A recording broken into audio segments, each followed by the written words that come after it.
રચના જગતમાં જીવાત્માના કર્મભૂમિમાં કર્મ દ્વારા થતા દોષોને નિવારવા માટે, દોષમાંથી નિર્દોષતા તરફ પહોંચવા માટે આધુનિક ભૌતિક સુખો, આધુનિકતામાંથી આધ્યાત્મિકતા સુધી પહોંચવા માટેનો પંથ એટલે સત્સંગ.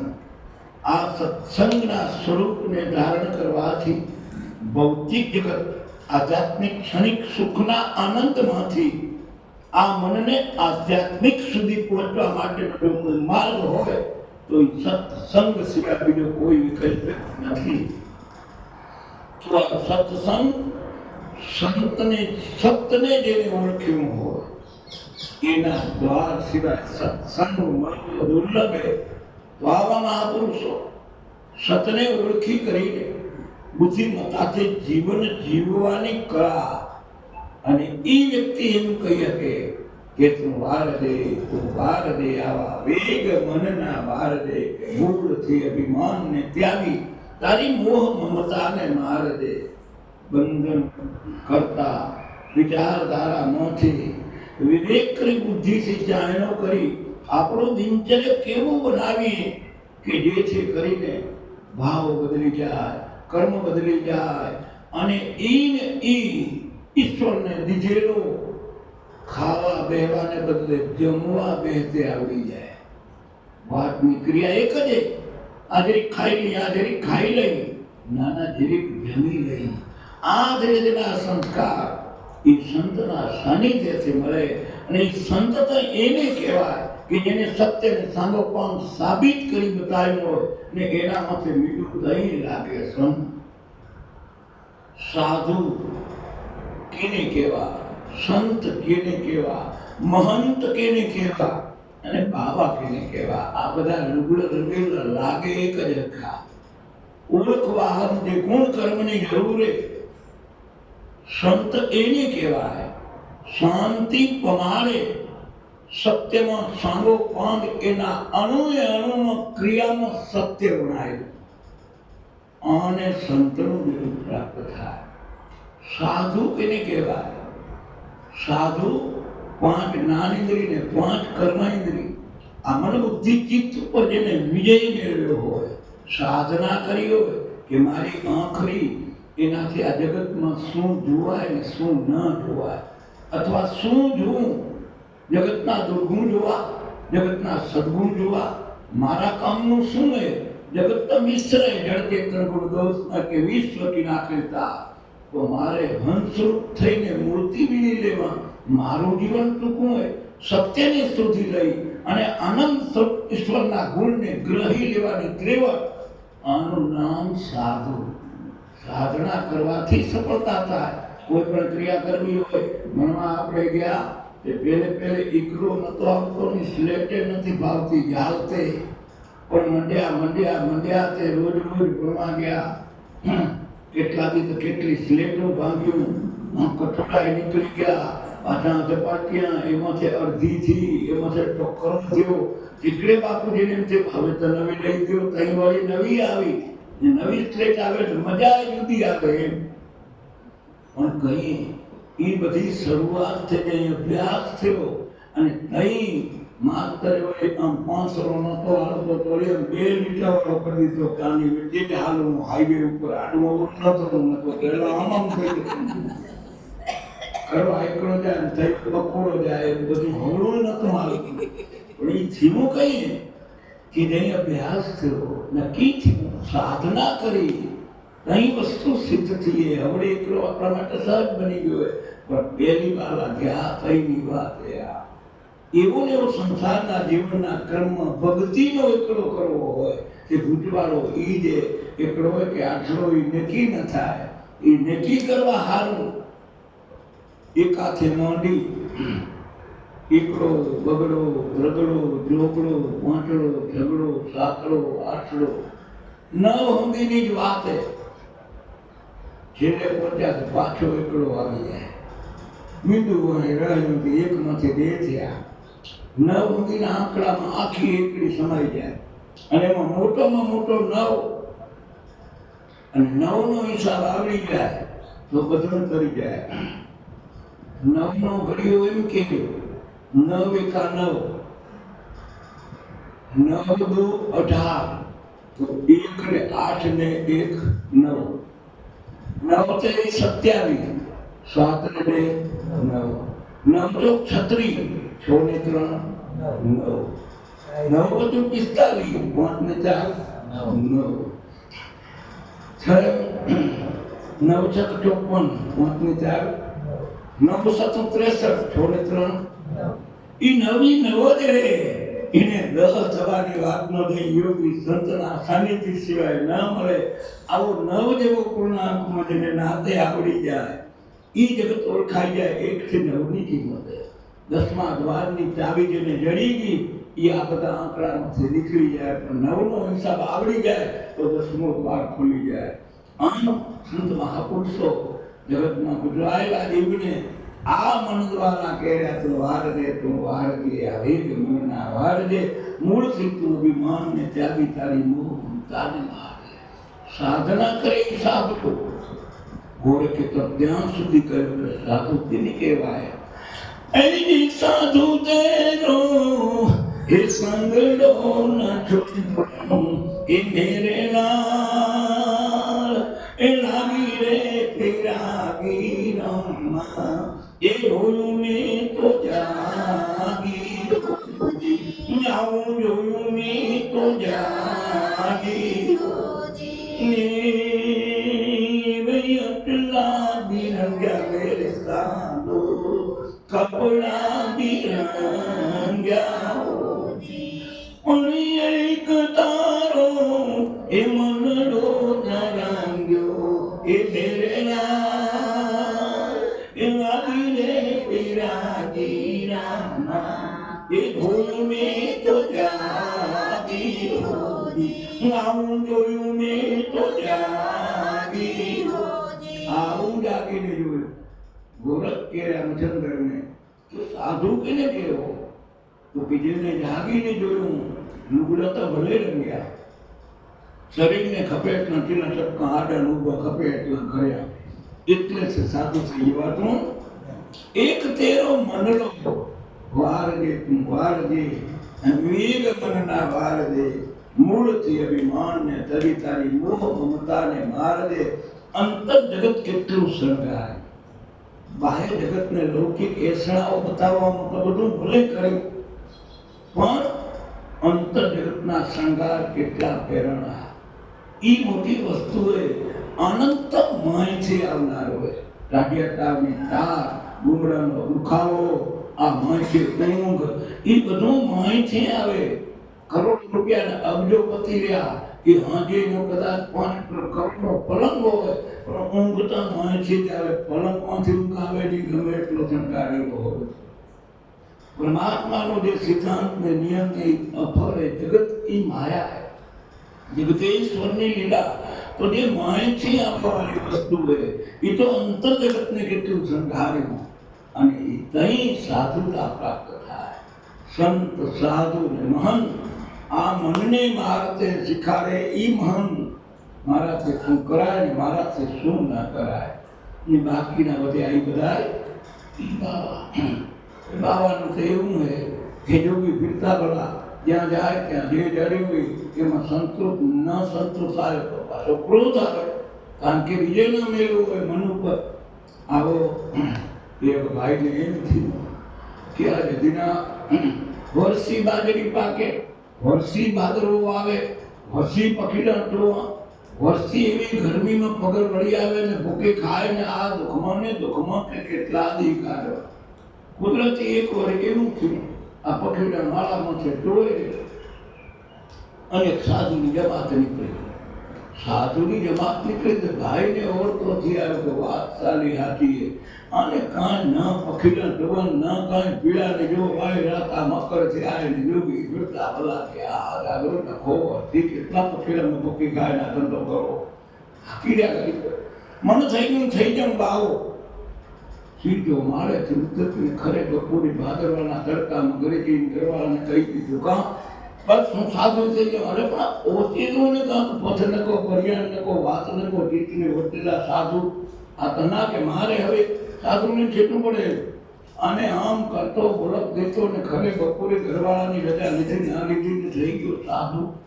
પણ ક્યાં બાલ ગોપાલ કે રામના રખવાડામાં ચાર મંગળ ફેરા ફરવા આવ્યો તેથી કટાયેલી તલવાર લઈને ગાડામાં પહેરો લઈ ગયો તો હવે રામના રખવાડા કહીને કેમ માંગ્યો ના કે મને સાધુ થઈ ગયું.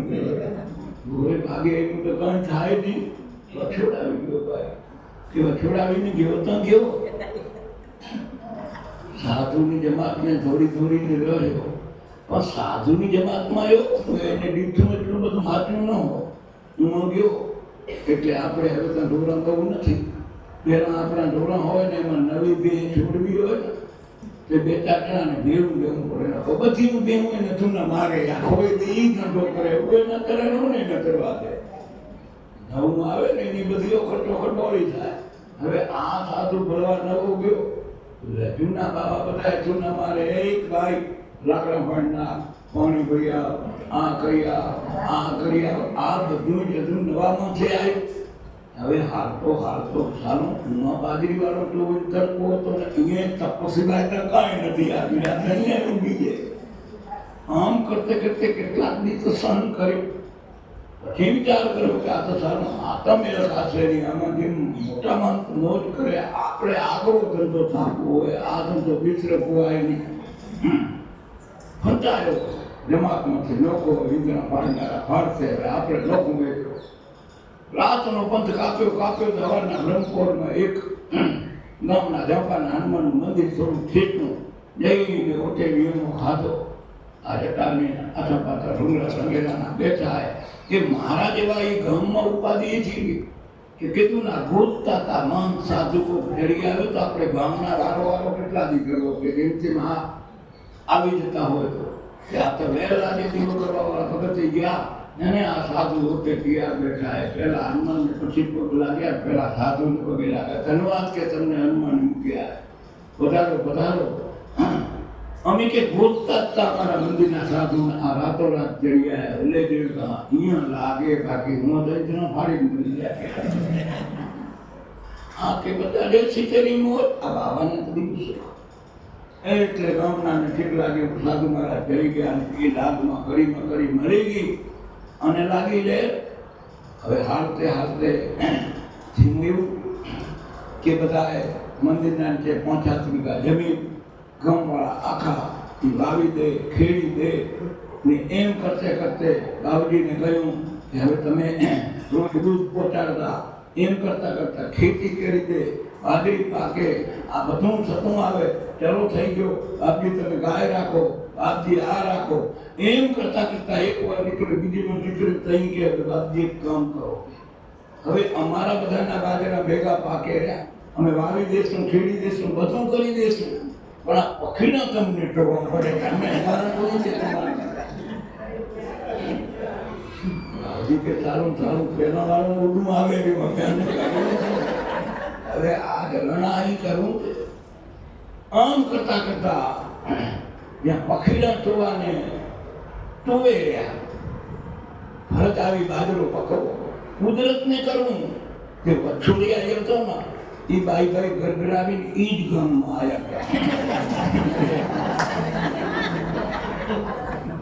અને આ બાવજી રહ્યા પખીડા ટોવેલા કુદરતને કરવું એ બાઈ એ વાટે નીકળ્યા. આપણું ધનાટ કરે પડે આ હાથ આપણે માનો ન માનો લાગે એ જ વેખો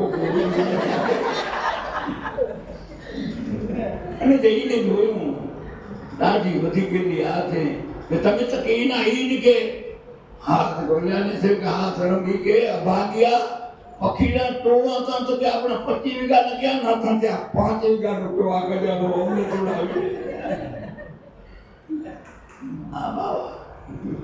બાકી સાધુ ને સંતની વ્યાખ્યા સાધુ સંત ને મહંત અને બાવા આ કામ કરે એને કારણ કે છેડો પહોંચ્યો હોય ને મન ઉપર વિજય ન મેળવ્યો હોય એ વધારાના ચોથા ભાગવાળા બાવા સાધુ સંત અને મહંત એને તો નિયમ બાંધે તો આ સાધુ કહેવાય. અને સાધુના વિશ્વાસમાં અવાય તો આપણી ખૂટતી કડીનું સમાધાન પ્રાપ્ત થાય.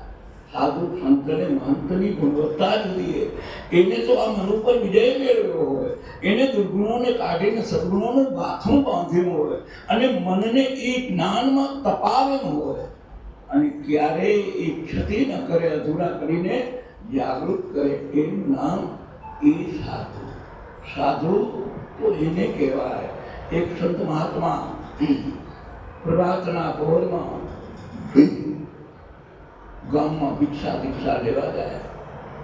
સવારના પહોરમાં વાગ્યાની જાગ ફાટે અને ગ્રસ્તને ઘરે જઈ નારેક કરીને ત્યાં હવારના પહોરમાં હાથ દીધા અને ત્યાં આપણા હમણાંના ભૌતિક જગતના રમણીયા વ્યવસ્થા એવી છીએ કે વહેલું ઉઠાય નહીં, ને વહેલું ઉઠાય નહીં એટલે તૈયારી બધી થાય નહીં, ને વધઘટમાં એ કે વહેલા ઉઠીને આ પોતા કરો આખી જિંદગી પોતા કરે પણ એ પોતાને નહીં છે કે આજે રોજ ઉઠીને પોતા કે ઘરમાં આવજો, પગમાં કરજો, આ પીટાડશો આપણને ખાવાનું પછી જડે પહેલા પોતા એ કેમે ન પોતા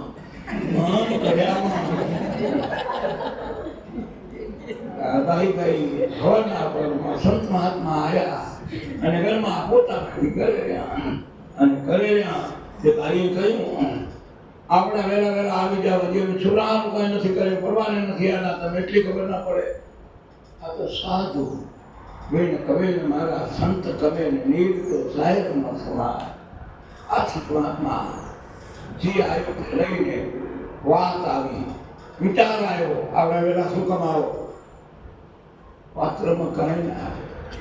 આમ કરીને સંત મહાત્મા વિચલિત થઈ ગયા. જ્યાં જે આગળ જતે ભિક્ષા મળી લઈને પોતાની મઢી જતા રહ્યા. બીજો દી આવ્યો, બીજા દી એ જ સુમારે, એ જ સમયે, એ જ ગૃહસ્થી ને આવીને 6 વાગે લાઈટ જગાવી દીધો. અને કઈ તું કાલવાળા ભાઈ વળી એ જ વાત કહી કે કાલ ના કહીથી બીજે બાબુ આજે આવ્યો, કાલ નથી કે અમે પરવારતા નથી ને થોડા રોટલા નથી કર્યા, આ તે કરીને સાધુ વિરુદ્ધ બધા એનો ધર્મ પૂરા કરે, આપણે આપણો ધર્મ પૂરા. આ સાધુનો ધર્મ. અને વળી જ ઘટનામાં ત્રીજા દિવસનો પ્રભાત થયો અને ત્યાં પાછા ઈ જ સાધુ, ઈ જ ગૃહસ્થી, ઈ જ સમય ને ઈ જ વાત.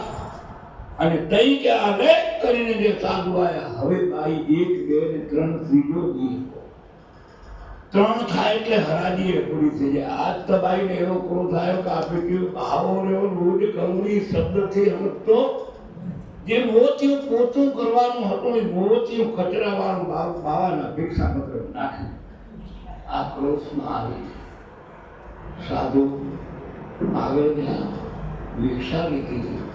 આ કચરાવાળી ભિક્ષા જેનું જે કર્મ પ્રમાણે સાધુ સમાવી લઈ અને પોતાની મઢીએ ગયા. આ ભિક્ષારી એ આપી દીધી પીડીમાં ગોળી. ખરાબ બપોરે મધ્યાહન તપ્યો. ત્યાં સાધુ રહ્યા કે વેતી ખળ નદીના કિનારે ગયા. નદીના કિનારે જઈ કરી અને આ મોતિયાને એટલું ઝીણવટ ભરેલું ધોયું કે એને બગલાની પાંખ જેવું દૂધડું કરે અને બપોરે સુકાવી દીધો. સુકાવીને ઢળતી સાંજે મઢીમાં બેહી કરીને મોતિયાનો એક તાગડો જુદો કર્યો. આ તાગડો જુદો કરી સુંદર મજાની દિવેટ બનાવી સંધ્યાનો સમય થયો. કોળીઓમાં દિવેટ મૂકી, દિવેલ પૂરી અને જ્યાં અંધાર સાહેબ કોટડીમાં ત્યાં દીવાનું પ્રાગટ્ય કર્યું. દીવા પ્રગટાવીને હૃદયપૂર્વક પ્રાર્થના કરી કે હે જગત નિયંતા નારાયણ, તારું રચેલું જગત એ તો જડ ચેતન ગુણ દોષમય કે તે રચના કરીએ. પણ મારો ધર્મ એ કે સત્ય ક્યાં છુપાયેલું હોય એ સત્ય ઉજાગર કરી અને અંધારું જ્યાં જ્યાં હોય ત્યાં અજવાળું પહોંચાડવું એ મારો સાધુનો ધર્મ છે. આવી જે હૃદયની ભાવના અને એ ભાવના મુકતા આ દીકરીએ એને હાથ વાળવાની ટેવ પડીએ એટલે મને સંતોષ છે. એને જે કર્યું એનો અવગુણ ના જોતા જેમ ઈ મોતિયામાં રહેલો મેઘ આ પ્રકૃતિના જળમાંથી સફેદ થઈ ગયો એની બનેલી વટ અને વટમાં તેલ દ્વારા થયેલો દીવાનું પ્રાગટ્ય અને પ્રકાશ, આવો જ્ઞાન પ્રકાશ તો એના હૃદયમાં પ્રભુ દે દે કે જેથી કરીને આ સંસારમાં થતી ક્ષતિઓ અટકી જાય, ધર્મ શું એનું જ્ઞાન થઈ જાય. હવે જે આવા સાધુના હૃદયમાં આવા નિર્મળ ભાવ, કારણ કે અવગુણ કરે એનો ગુણ કરવો, સાધુનો ધર્મ શું હે? અવગુણ કરે એનો ગુણ કરવો. આ સાધુના ધર્મ રહે. હૃદયની પ્રાર્થના, તે પ્રાર્થના જગતના અણુને ડોલાવી દે. કારણ કે બ્રહ્મ, આ પ્રાણ પવન એ હંધળાયેલો, દેહ જુદાય, પણ પ્રાણ શક્તિ એવી ફલાડે કે જેના અણુ આ સાધુના સુવિચારનો સંદેશ આ બાઈ દીકરી રાતે હુવા જાય ત્યાં સાધુના ભાવ એના હૃદય પરત ઉપર ભટકણા, શુભ સંકલ્પનો સંચાર આ રહી કરીને બાઈના માનસપટ ઉપર એ અસર કર્યો. અને અસર એ વાતની થઈ, પસ્તાવો થયો 3 દીની કરેલી ભૂલનો. અને કહ્યું કે આ પસ્તાવો વિપુલ ઝરણો સ્વર્ગમાંથી ઉતર્યો છે, પાપી એમાં ડૂબકી દઈ પુણે સારે બને છે. ભાવ બદલી ગયા દીકરીના. સાધુનો જ્યાં વિચારધારાની અસર માં પસ્તાવો થયો કે આ મારે ના કેવી હતી એટલે જ વાંધો નહોતો, પણ આ મોતીઓ કરીને એની ભિક્ષા મલિન કરી અને એના ધર્મને બધો મારો, એ તો મારો અધર્મ હે. પોતાની થયેલી ભૂલો જે પસ્તાવો થયો અને આ પસ્તાવાને નિર્ણય કરવા મનમાં ભાવ જાગ્યો કે હવે આ સાધુ મને કેમ કરીને મળે. જેના જોડે દ્વિધા હતી, ભારરૂપ લાગતો સાધુ, જ્યારે સાધુના હૃદયની પ્રાર્થના પરમાત્મા સુધી પહોંચી, તે પરમાત્મા એના પ્રત્યાઘાત દીકરીના હૃદય સુધી પહોંચાડ્યા. પરિણામ એ આવ્યું કે એ હૃદય દુર્ગામી હતું, એ સદગામી બન્યો. અને સાધુ પ્રત્યે, સત્ય પ્રત્યે લગ્ની લાગી અને લાગેલી લગ્ની ભાવ જાગ્યા. અને એ સાધુ મહાત્મા ચોથા દિવસના પોળે આવીને જ્યાં ઈદ તપે આલેખ જગાયો. વિચાર કરો કે એ હૃદય કેટલું પીગળીને સંતના ચરણ આંસુથી પલાળ્યા. એનું ઈ જ હૃદય પરિવર્તન કોણ કરે કે સાધુ વેદ કવેણ, એ તો મારા સાધુ ખમે નીરતો શાયરમાં સમાય. આનું નામ સાધુ. બાકી તો રોટલા ખાવ એ ભાવા સંસ્કારને ધારણ કરી જગતને અટવાયેલા, જગતને માર્ગે વાળે, એનું નામ સાધુ, એનું નામ સંત, એનું નામ મહંત. એટલે આ શક્તિ ધારણ ધર્મ સિવાય મળવી એ જ વિલંબે.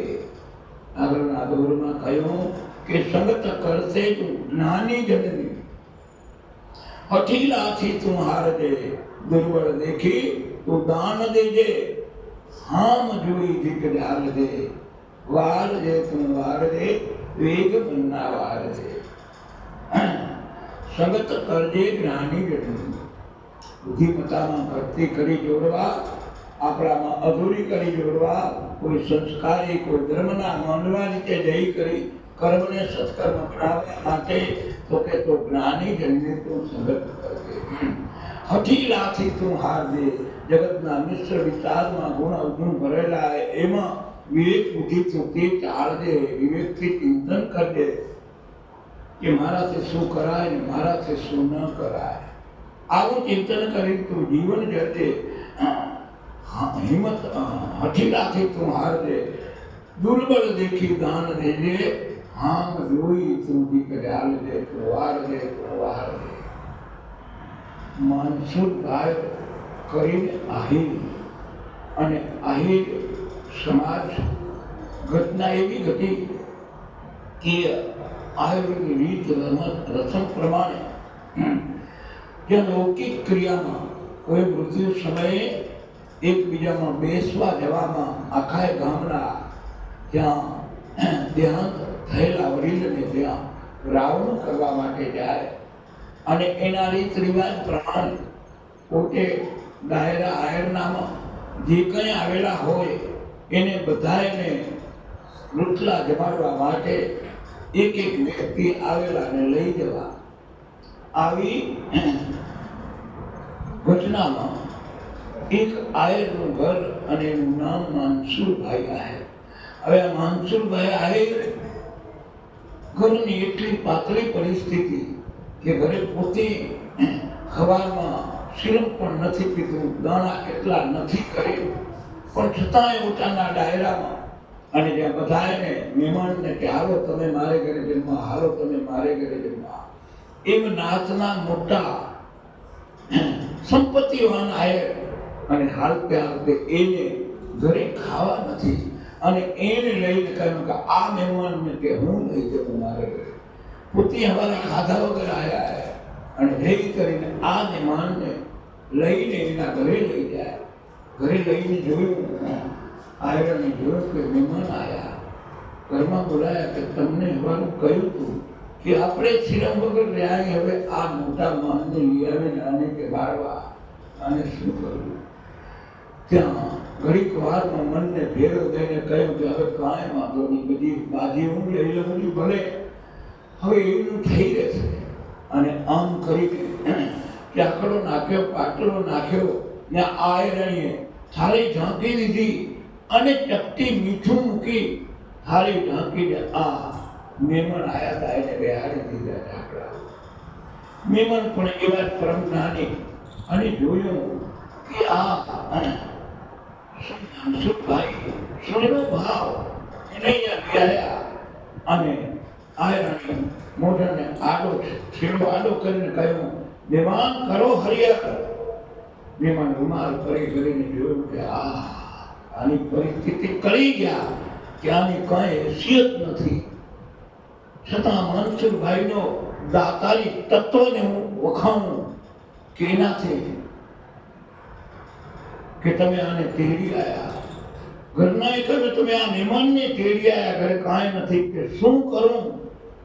મારામાં રહેલું દાતારી તત્વ ઉછાળા મારતું તો મારાથી રહેવાનું નહીં, એટલે હું થઈ જાય. અને તઈ મહેમાન સંધિ કરીને એક એક મીઠાનો કણ મૂકતા ગયા, પાણીનો ઘૂંટડો પીતા ગયા અને પરવારી કરીને ઉભા થયા. જમીને લૂછીને કહ્યું કે માનસુરભાઈ ચાલો હવે બધાએ ચોરે આવી ગયા ને આમ કરી અને ચોરે ગયા. અને ચોરે ગયા, મનમાં વિચાર આવ્યો કે આના તળિયે કાંઈ નથી, આનું મીઠાનું અન્ન મેં લીધું હોય, આનું લૂણો મારા ઉપર ચડ્યું હોય. આ બધો ડાયરાને કહ્યું બધાએ આવી ગયા. હા કે બધાએ આવી ગયા. સાંભળો બધા ડાયરાને હું વાત કહું છું. માનસુરભાઈ તમારો દીકરો છે? જો ક્યાં કે તમારો દીકરો છે? હા બાપુ ક્યાં ગયો તો કે ગામમાં દીકરો છે. તો બધા સાંભળો ડાયરો. આ માનસુરભાઈ આયર અને હું મારી દીકરી દઉં એના દીકરા વેરે. જો હું એમને એને દાન દઉં તો કે એ મારા ઋણી ગણાય, પણ દીકરી હું એને દઉં અને દીકરી પછી કરિયાવરમાં એને દઉં તો એનું દારિદ્ર દૂર થઈ જાય. અને એ માનસુરભાઈની દાતારી તત્વ. આ માનસુરભાઈ તો આપણે આજ વ્યવસ્થા એ કે દુર્બળ દેખી દાન દેજે તું આમ જોઈ છી કે ધ્યાન દે વાર દે તું વાર દે આ વેદ મનના વાર દે. આપણી પરંપરા એ હતી, આપણા વડીલો સંબંધ કરતા તેથી કદી સંપત્તિ ન જોતા, સંસ્કાર જોતા. અને સંસ્કાર જોઈને ઘર હશે તો ઘર થઈ રહેશે. આ ભાવના હતી ત્યાં સુધી ક્યાંય આપવાનો તૂટો. હવે બધા કે છે બગડો ખપશે ને આ ખપશે ને આ ખપશે ને આ ખપશે. શું ખપશે એનું કઈ નક્કી ન થાય. અને દીકરી એમ કે છે કાં કે અમને જમીને ખપશે 100 વીઘા, સિંહ જોડવા જવો ને જમીનનો 7 ભાગ ખપે કાં તો કે તાણ પડે તો વેચવા થાય. આમ કરવા તો નથી. આ બધા વ્યાર દે તું વાર દે આ વેગ મનના વાર દે કે મૂળથી અભિમાનને તેની તારી બહુ તારે મારે. સબત કરજે એવા જ્ઞાની જનની હઠીલાથી તું હાર દે, દુર્બળ દેખી દાન દેજે કે હામ જોઈ જી કે હાર દે. આ સંસાર સાગરમાં ઈશ્વર તત્વ પામવા માટેના સદગુણો ગ્રહણ કરવા માટે સંત મહાપુરુષો આવું ગઠબંધન કરીને આપણા સુધી વિચારો પહોંચે રહ્યા ને આમાંથી આપણા ગુણોને ગ્રહી અને ઈશ્વર તત્વમાં આનંદથી કેમ પવાય. આમાંથી ગ્રહેલા સંસ્કારો એ આપણા જીવનને ઘડે અને આનંદ સ્વરૂપ ઈશ્વરની પ્રાપ્તિ થાય. આગળના ચરણમાં કહ્યું કે જરાય તને દોષ ન લાગે આવા ધંધા તું ધારજે. કૂડ કપટને દૂર કરી તું સત્યવતને ચાલજે. વારજે તું વારજે આવા વેગ મનના વારજે. મૂળ છે અભિમાનને ત્યાગી તારી મોહ મમતાને નાશજે. અભિમાન એટલે કાનથી કોઈ ઊંચા ચડી જાય ને હું કે બીજું કાંઈ નહીં, મારા જેવો કોઈ નહીં. અભિમાન ચાહે દેવ હોય, ચાહે આ હોય તે હોય, ગમે તે હોય. હવે આવા ભૂતકાળમાં આપણી ભારતની આઝાદી મળી અને તઈએ હવે નોકરીની પડાપડી, તેની બધા કર્મચારીઓ ખપતા હતા. સરકાર જેની શરૂઆત થઈ ને તેથી બધા કર્મચારીઓ કારણ કે અંગ્રેજો ભણવા નતા દીધા એટલે તઈ કર્મચારીઓની ઘટ હતી અને તઈ ફાઇનલ પાસ થયેલા શિક્ષકોને લઈ લેવામાં આવ્યા. ને આવા એક માસ્ટર સાહેબ તે એને ફાઇનલ પાસ થઈ અને 4 અક્ષર ભણી ગયા. અને પહેલા આપણી પરંપરા હતી કે બાયું દીકરીઓને તો હવે ભણવીને શું કરવું, વેલ્યુ મોટું થાય, વેલ્યુ ચાલે ચડે, વેલ્યુ એને ઘરે જાય એવું વર્દી આવે. દીકરીને ભણાવીને શું કરવું, આપણને આપણે તે સમજી હતું. હવે આ માસ્ટર ભણેલા, એના ઘરવાળા એ ગણે ભણેલા, હું એની એવું ચાહતા. હવે ઘરમાં બધા નાથે માસ્ટરનો એક જ વાત કે તમને બધાને ખબર ન પડે, વહીવટનું કોઈ કામ પૈસા કરવાનું તમારે કરવું નહીં, તમે આ જે કરો ને એ બરાબર એ બધું અમે કરશું. આવી પાબંધી નીચે દિવસો બદલતા આવે પણ સમયની દિવસો બધા હરખા ન હોય અને હવના કામ વેચેલા હોય. આપણું કદાચ કોઈ લુગડું નતું લેવું હોય તો આપણે એમાં પ્રયત્ન કરીએ ને કદાચ રાયભાઈ ભેગા થાય તો ભલે ને ન થાય તો આપણી પસંદગી. પણ હવે રાયભાઈના કપડાની પસંદગી કરવી હોય એમાં આપણે કંઈક અમને પૂછાવવાના માન લેજો તો એ બધી આપણું ખોટી થઈ જાય ને. હવે આ માસ્ટર સાહેબ અને એક દી કુદરતી એવું ઘટ્યું કે ઘરે ચણિયાનો વેપારી આવ્યો. ચણિયાનો વેપાર કરવો એ કરવો સ્પેશિયલ બાઈભાઈનો વિષય, એમાં આપણું શું કરવું પડે. પણ હવે બાઈભાઈ યોગ્ય લાગ્યું, પાડોશી સાસ કરીને 2 ચણિયા લીધા. કે આ 2 નતા એને એમ થયું કે એનો માપદંડ, લુગડું, ગુણવત્તા બધી અનુકૂળતાવાળી કિંમત પ્રમાણે વ્યાજબી એ વિશ્વાસ કરી અને 2 ચણિયા એને લીધા. એટલે 2 ને લીધા, પાડોશી લીધા, કોઈ લીધા તો ખરા પણ માસ્ટરના કાયદાનો ભંગ થયો. અમને પૂછ્યાવાનું કરે ન કરાય એ લખો ઉભો રહે. પણ હવે હાજી ત્યાં માસ્ટર સાહેબ આવ્યા એટલે આરે નારીનો ધર્મ કે પતિથી કોઈ વાત છૂપીને ખાય નહીં, એનું નામ નારી ધર્મ. કે પાણી બાણી દહીં કરી ને માસ્ટર સાહેબને કહ્યું કે આજે બીજું તો બધું બરાબર છે પણ આજે એક વેપારી આવ્યો તો આપણે પાડોશીએ 2 ચણિયા લીધા ને એને લીધે મેં 2 ચણિયા લીધા છે. અને ત્યાં તો માસ્ટર સાહેબની જે રીલ હતી ને કાયમની કે તમને ખબર ન પડે, તમે જેટલા ગયા, તમે આ થઈ ગયું, તમને કરવું ન ખપે આ. પણ હવે બધું સાંભળી લીધું વિરતથી. પછી કહ્યું કે બધી વાત સાચી પણ તમે આ જુઓ તો ખરા કે માલ તો જુઓ. આ તો માસ્ટર સાહેબ ચણિયો લીધો હાથમાં, ભણેલા ને ભણેલા, ભણવળને ખામીને ભણતર એકલી એટલે સીધી ફૂંકપટ્ટી હાથમાં લીધી અને ચણિયાનો ભેળ પાવો લીધો.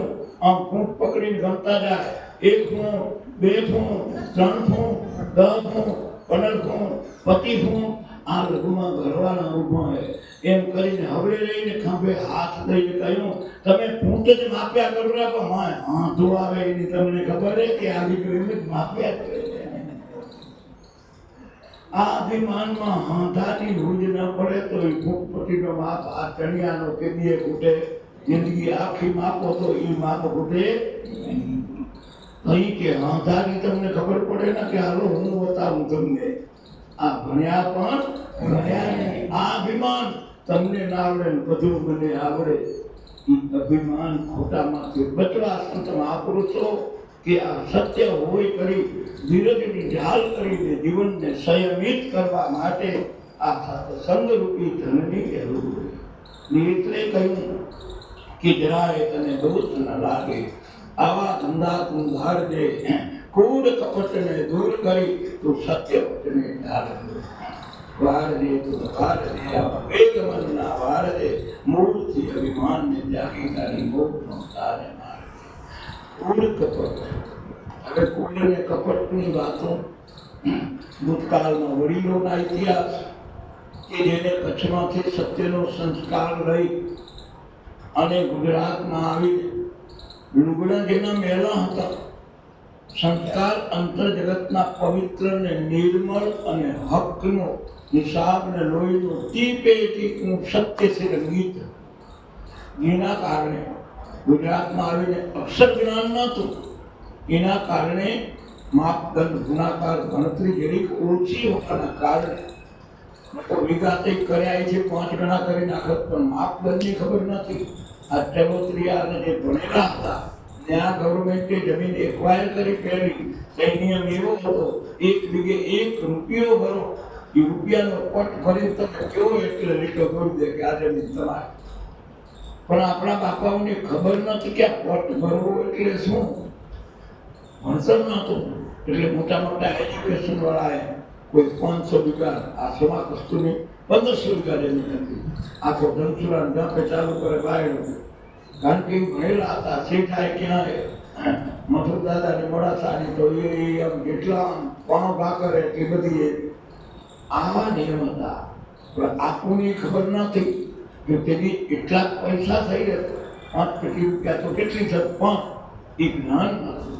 એટલે આપણે એને રૂપિયા વાળી જમીન આપણે 250-300 રૂપિયા દીધો, અને એમ કરતા કરતા તો એ જે શક્તિ હતી એમાં નીતિના પૈસા સમજણ વગર જે ઉદાહરણ પ્રમાણે પુરુષાર્થ કરતા કરતા નીતિમતાથી એક સવાલ કીધી કેને એમ નતો કહ્યો કે તમારા પૈસા તમે હતા તો દીધા અને હવે તમે હમણાં તમને ક્યાં જરૂર છે? અરે કોઈ એને જરૂર હોય ના હોય, પણ તું એને ઘરે લેવા ગયો તો એનું શું થાય? અને એ દેવાય આવો તો ઠીક છે, તું એને ઘરે લેવા ગયો પણ આજ ઈ માગે તે તું એમ કે એને ક્યાં જરૂર છે? હવે થાય તો દેશું. આ આપણે 25 વર્ષે આવ્યા, વડીલોની પરિભાષામાં ઈ વાત નહોતી.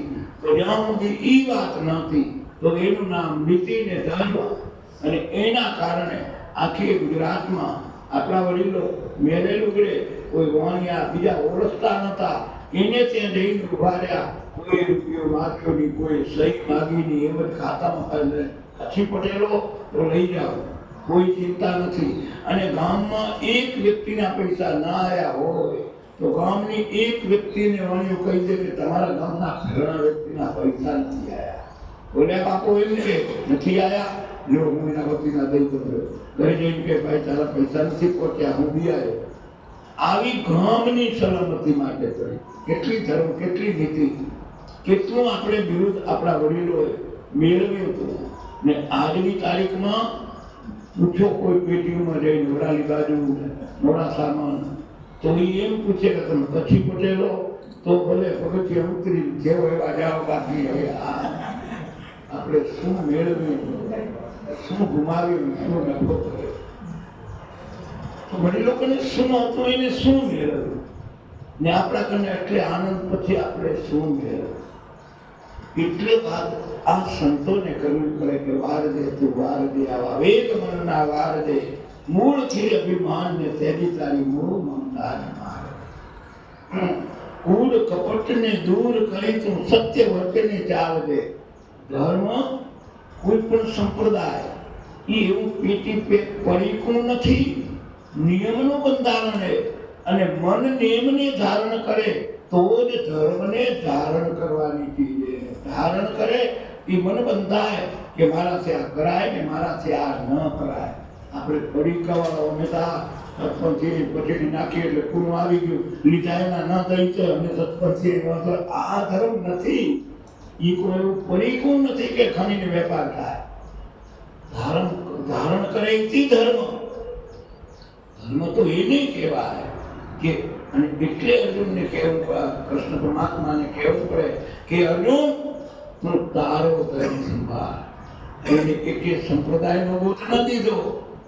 યુદ્ધના ટાણે તારા હૃદય કમળને, તારા અંતર જગતને નિર્મળ કર, અને પ્રકૃતિ પરમાત્માને ઈશ્વરના સિદ્ધાંત પ્રમાણે તું તારો ધર્મ સંભાળ.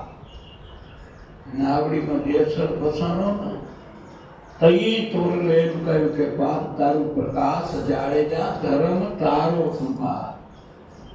આત્માનો ધર્મ ઈ ધર્મ કંઈક જુદો છે અને આ ઉપાસનાની પદ્ધતિ માટેની જે એક વ્યવસ્થા ઈ ધર્મને આપણે માની રહ્યા. માનવા કરતા ધર્મ તો ઈ છે અને જેને ઈ ધર્મ ધારણ કર્યો એને તો ઈ વાત કહી. હંગા સતીએ ઈ ધર્મને ધારણ કરતા કહ્યું કે જાણવાર દેવિયા વસ્તુ એ અજાણ છે ને એ અધૂરિયાને ના કહેવાય. એ ભૂપત રે લક્ષણો ને આતો એ ખેલ છે રે આત્મતો ને એ આતી રે મેલો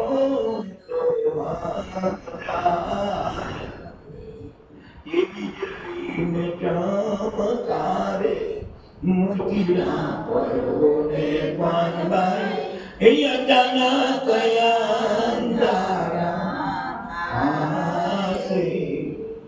કે મન રે મૂકીને તમે એ આવો રે મેદાન માને એ જાણી લો ને જીવ કેવી જાત કિસ જાતિ રે મી જાતિની અયુગતી બતાવું ને એ બીડે રે પડાવી દઉં બીજી વાત રે વીજળી ને ચમકારે એ મોતીડા પરો રે પાનબાઈ એ અચાનક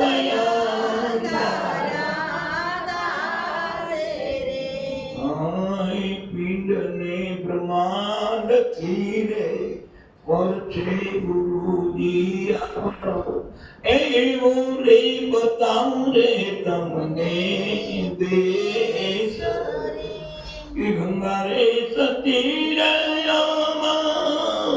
એ બોલિયા રે પાનબાઈ ત્યાં નહીં માયા કે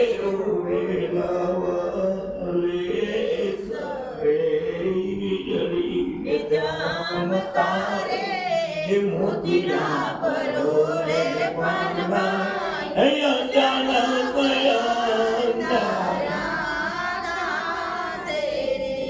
આ જાણવા જેવી વસ્તુ જાણ છે પાનબાઈ કે અધૂરિયાને ના કહેવાય.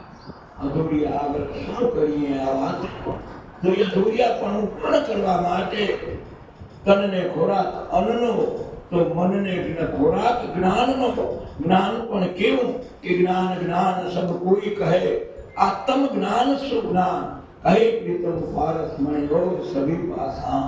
તો કે આ જ્ઞાનની જેને પ્રાપ્તિ કરવા માટે આ મહાપુરુષો કહેરહ્યા કે ક્રોધ કપટને દૂર કરી તું સત્યવતને ચાલજે વારજે તું વારજે એવા વેગ મનના વારજે કે મૂળથી તારા અભિમાનને ત્યાગી મોહ મમતાને માર.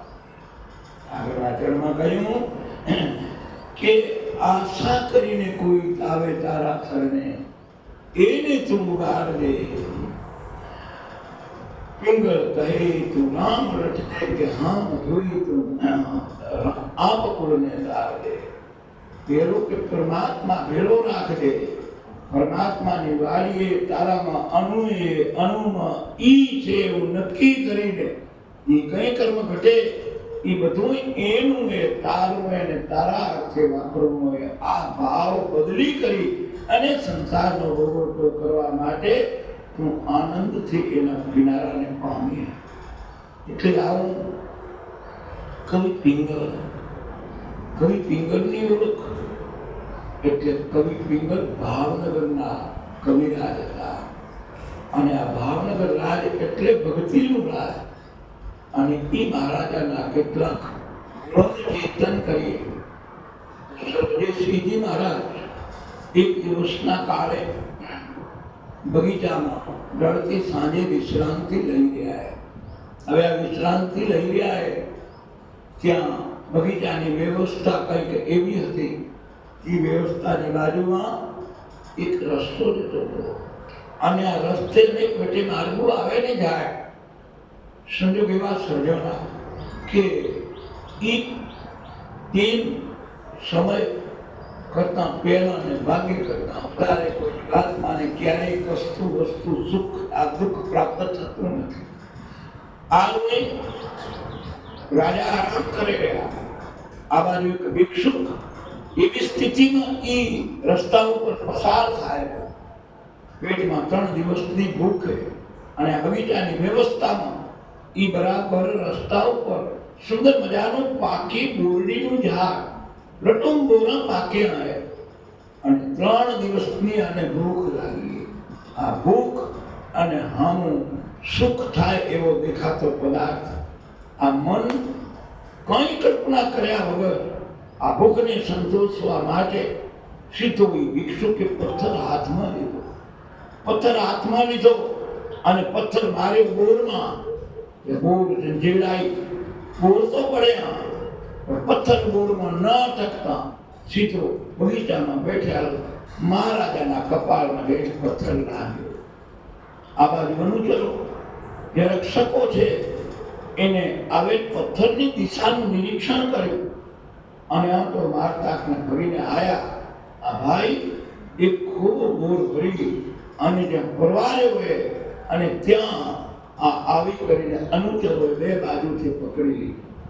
વિચાર કરેલો ક્યાં ભૂખ, ક્યાં વિચાર, ક્યાં આ સત્તા ને શાસન, કઈ વિચાર બુદ્ધિ કામ કરતી. તું કઈ ધારે તે કઈ ધારે ધાર્યું ધણીનું થા. આવી જ્યાં ઘટના ઘટી અનુચરો રાજાને લઈ કરી અને રાજાની સમક્ષ હાજર કરે. હાલ્યો જાય વિચારે રહ્યો દિવસો બધાએ હરખા નથી. દિવસો જીવનના બધાએ હરખા નથી. નચાવ્યા ઘણાને આજે નાચી રહ્યો છું, બીજા તો દાન હાથે આજ હું યાચી રહ્યો છું. આજ હું સમકડું આજ સમીરનું રમકડું બની જેમ રમાડ્યો એમ હું રમ્યો છું. આવી મનમાં ચિંતાને યાતના કરતા રાજા સમક્ષ આ ખૂબ બોરનો ભરી અને ઊભો હે. પથ્થર લાગેલો રાજાએ શાંત ચિત્તે પૂછ્યું, ભાઈ કે પથ્થર તે માર્યો? હા બાપુ, 3 દિવસની મને ક્ષુધા હતી અને તે માર્ગે જે નીકળ્યો, એક બાજુ ભૂખ, બીજી બાજુ આમાં ફળ.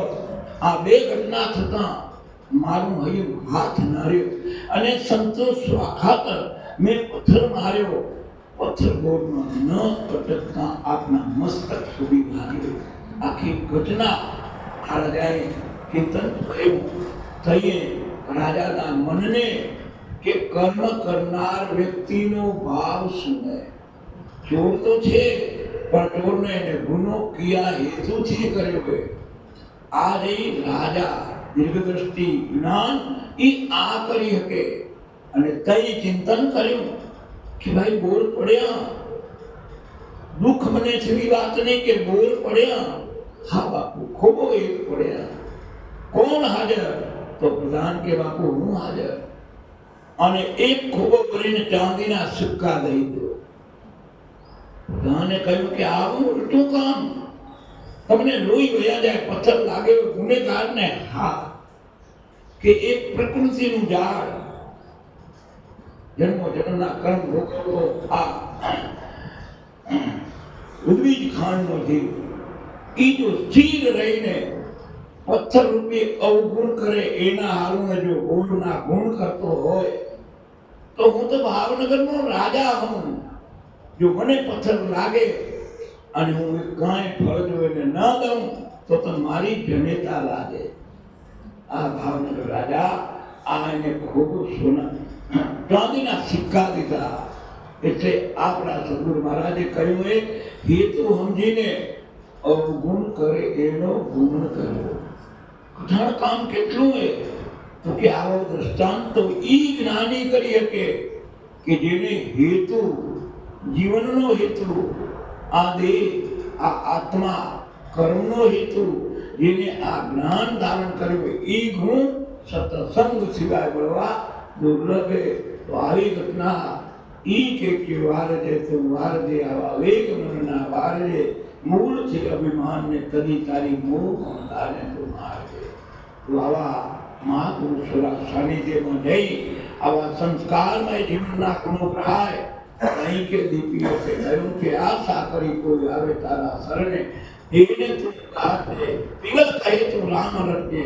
આ પિંગલ જ્યારે છેલ્લા ગાદીના રાજા કૃષ્ણકુંવરજી મહારાજ, આ કૃષ્ણકુંવરજી ના સમયકાળમાં જ્યારે વલ્લભભાઈ પટેલ એ સ્વરાજ માટે ગયા, રાજ લઈ લેવા, એકત્ર કરવા, સરદાર પટેલે જોયું કે આમાં કોઈ જ્ઞાની મહાપુરુષ હોય તો જ આપણે સરળતાથી આ વાતની શરૂઆત કરી શકશું.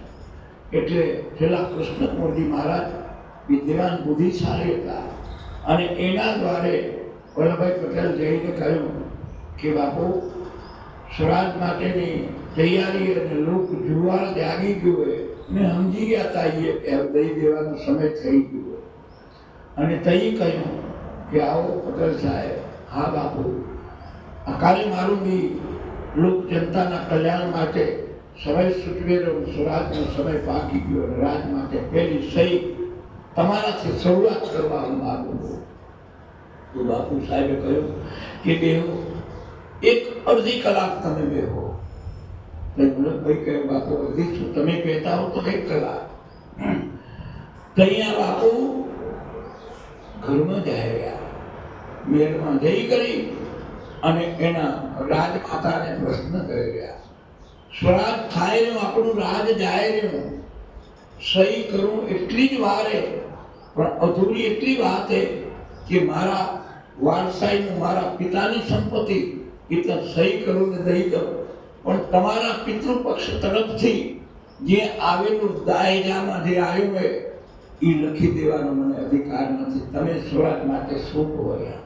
આ નિવેદન લેવા એના રાજમાતા કને ગયા અને ત્યાં મોરના ઈંડાને જ્યાં જ્ઞાન ને સત્સંગ વિચારધારા હોય ત્યાં કાંઈ મોરના ઈંડા ચિત્રમાં ના પડે.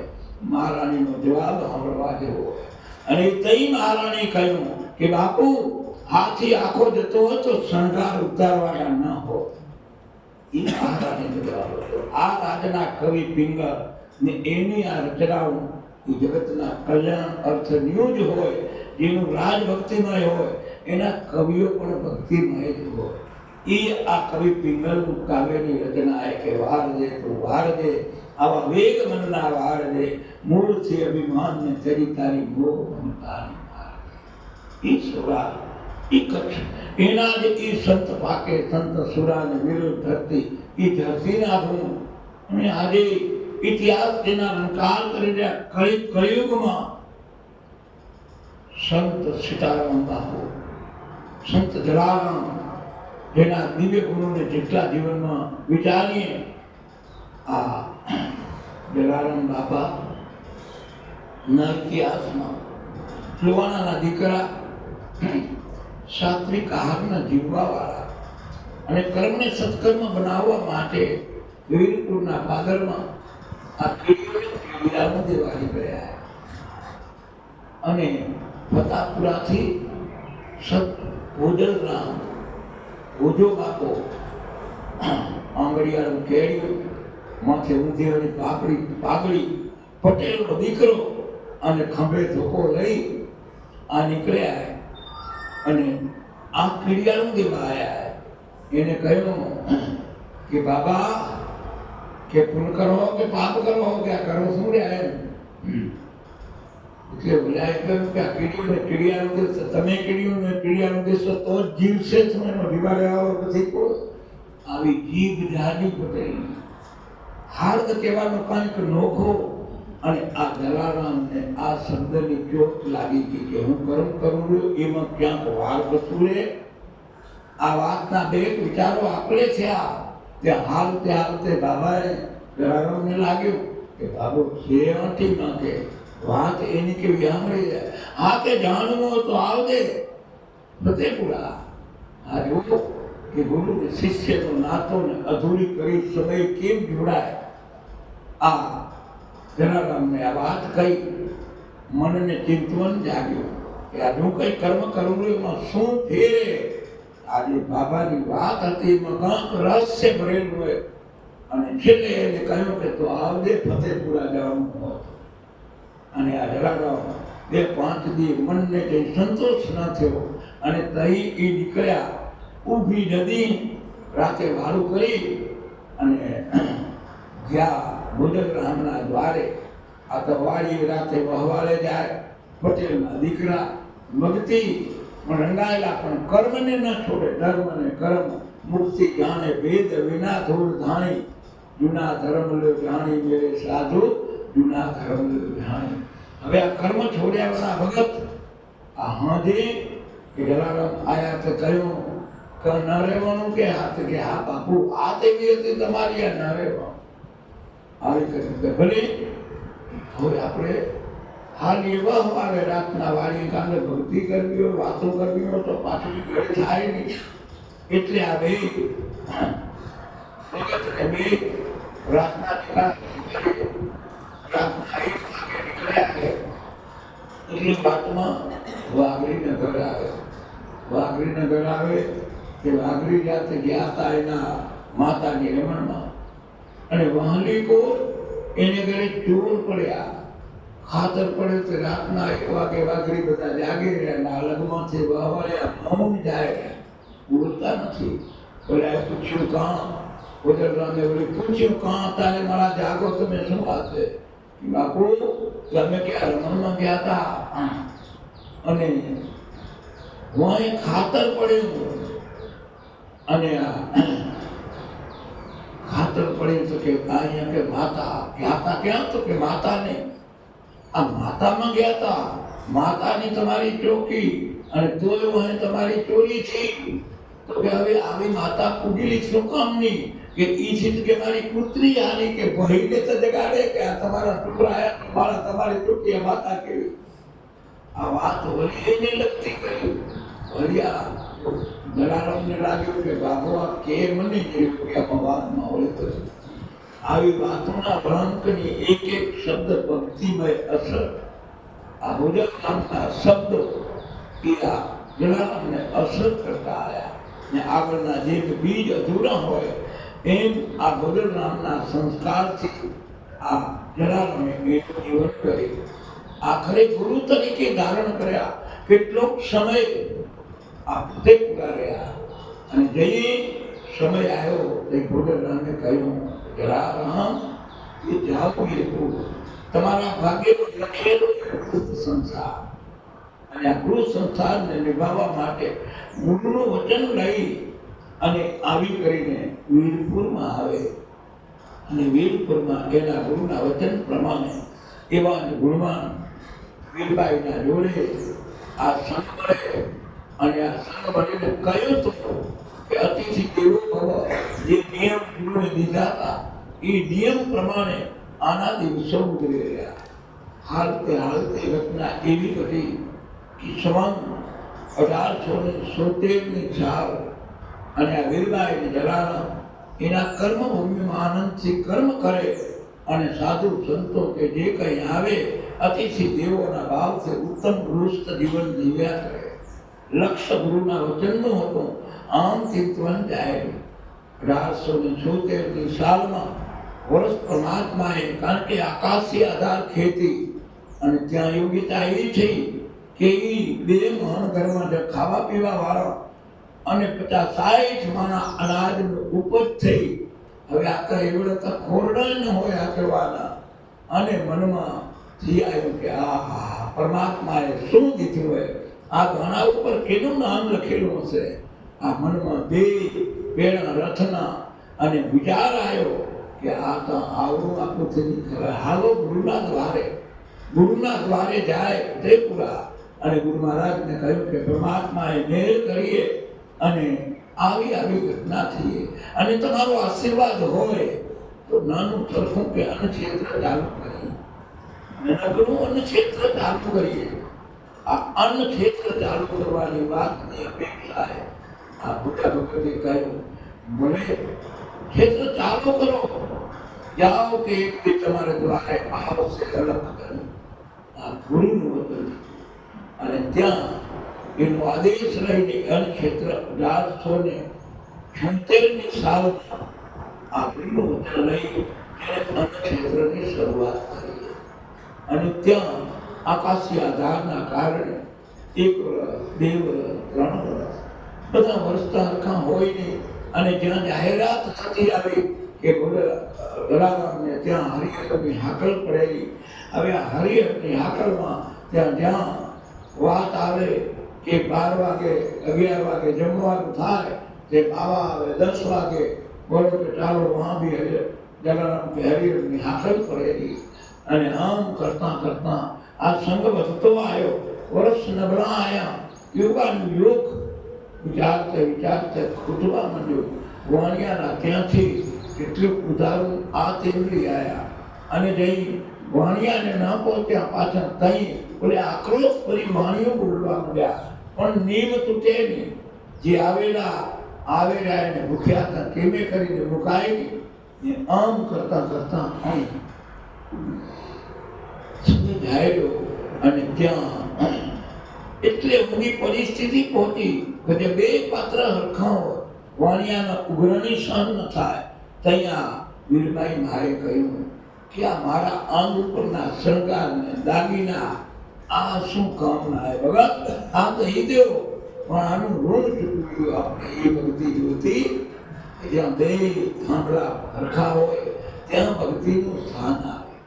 આમ કરતાં કરતાં ગામના પટેલ અને એક હરજી નામનો દરજી, આ દરજીને એવી તો પેટની વિચમણા કે કેટલા વર્ષ સુધી કેટલી ઉપાસનાઓ કરે, કઈ વકીલ કર્યા, કઈ કેમ કર્યા, કઈક વાતો કરે કેમે કરીને મટે નહીં. અને ત્યાં ગામના પટેલ અને આ દરજી એ ગામના ચોરે બેઠા અને આ પેટ જોડતો દરજી આવે અને પૂછે પટેલ બાપુ કે બેટા ભાઈ હજી તારું દર્દ મટ્યું કે કેમ? બાપુ હજી કઈ મટ્યા જેવું નથી.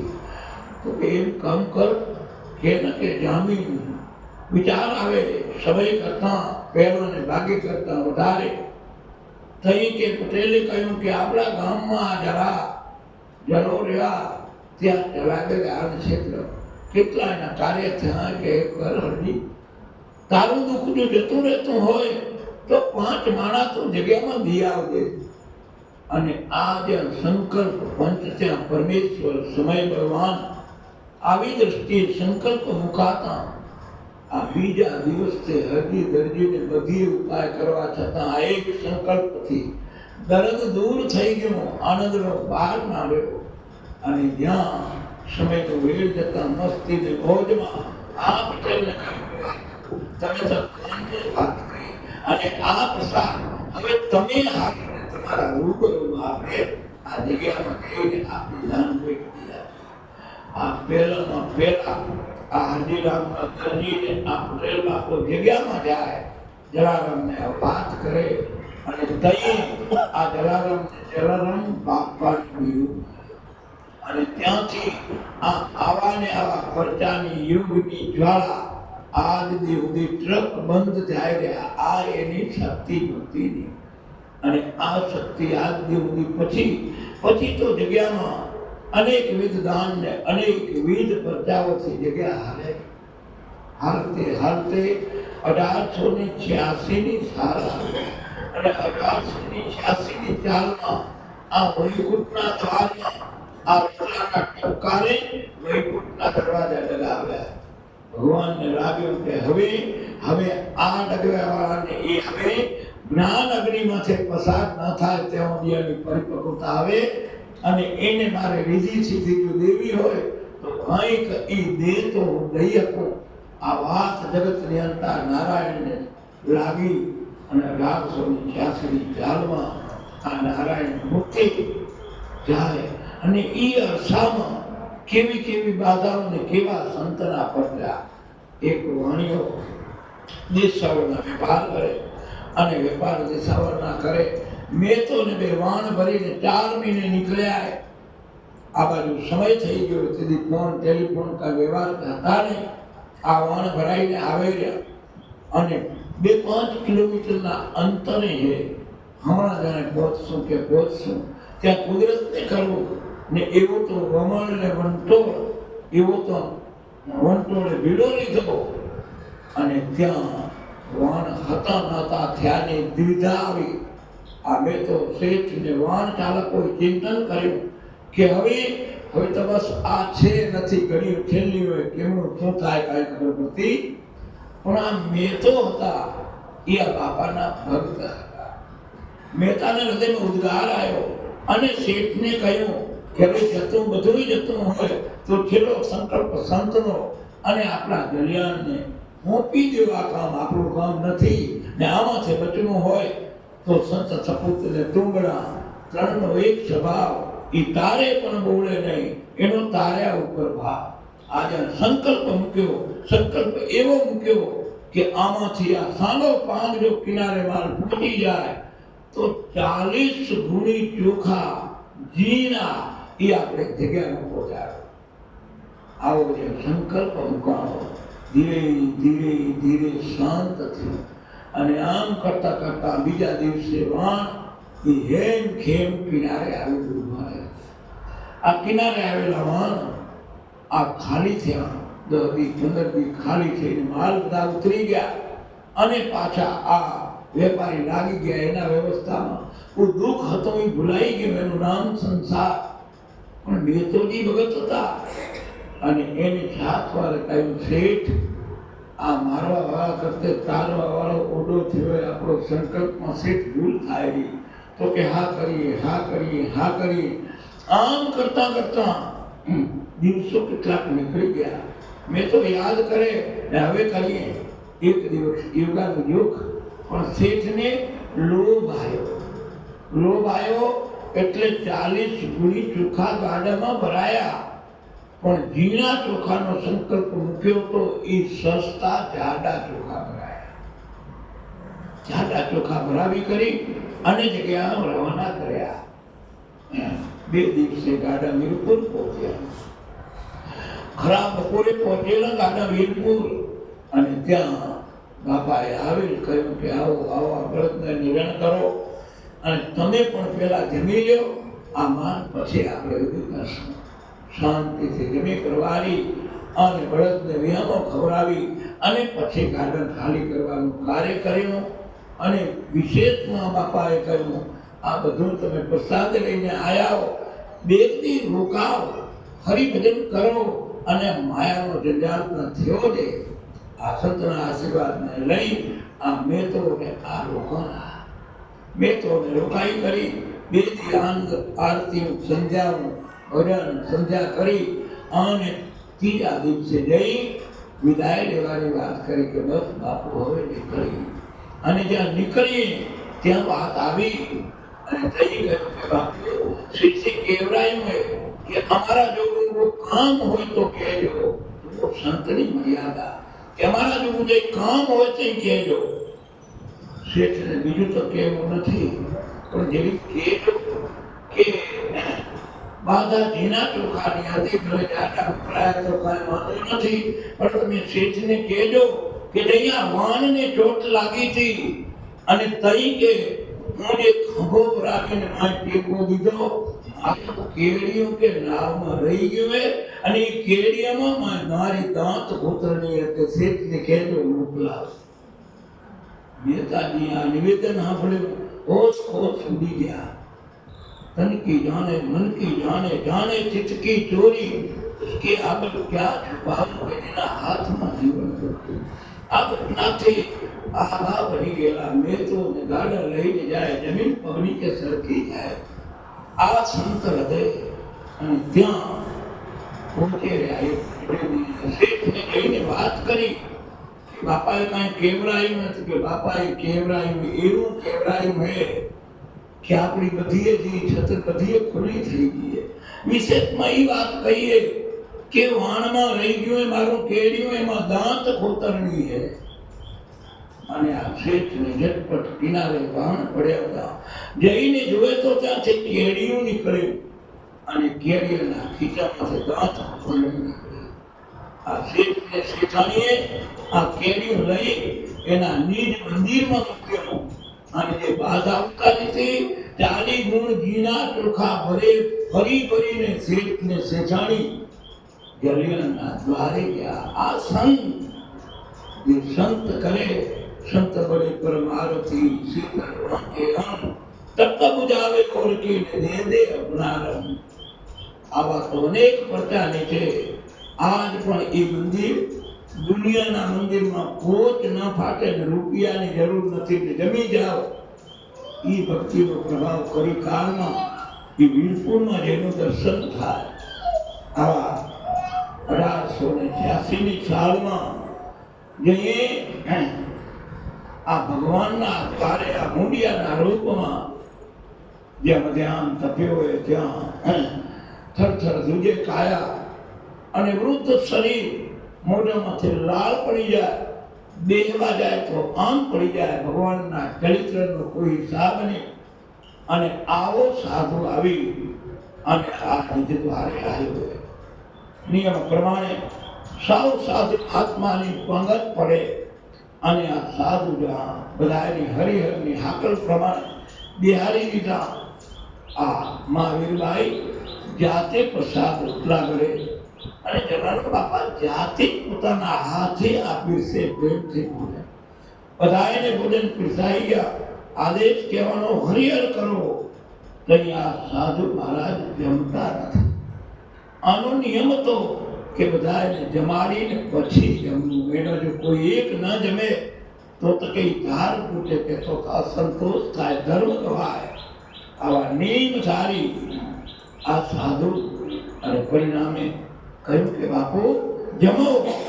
કદાચ તમારા કર્ણ ઇન્દ્રિય કામ ન કરતી હોય તો જમો. આદેશ છે કે ભગત કે જમવું ખરું, જમવાથી મને વાંધો નથી, પણ તું મને વચન દે કે હું માગું એ તું મને દે.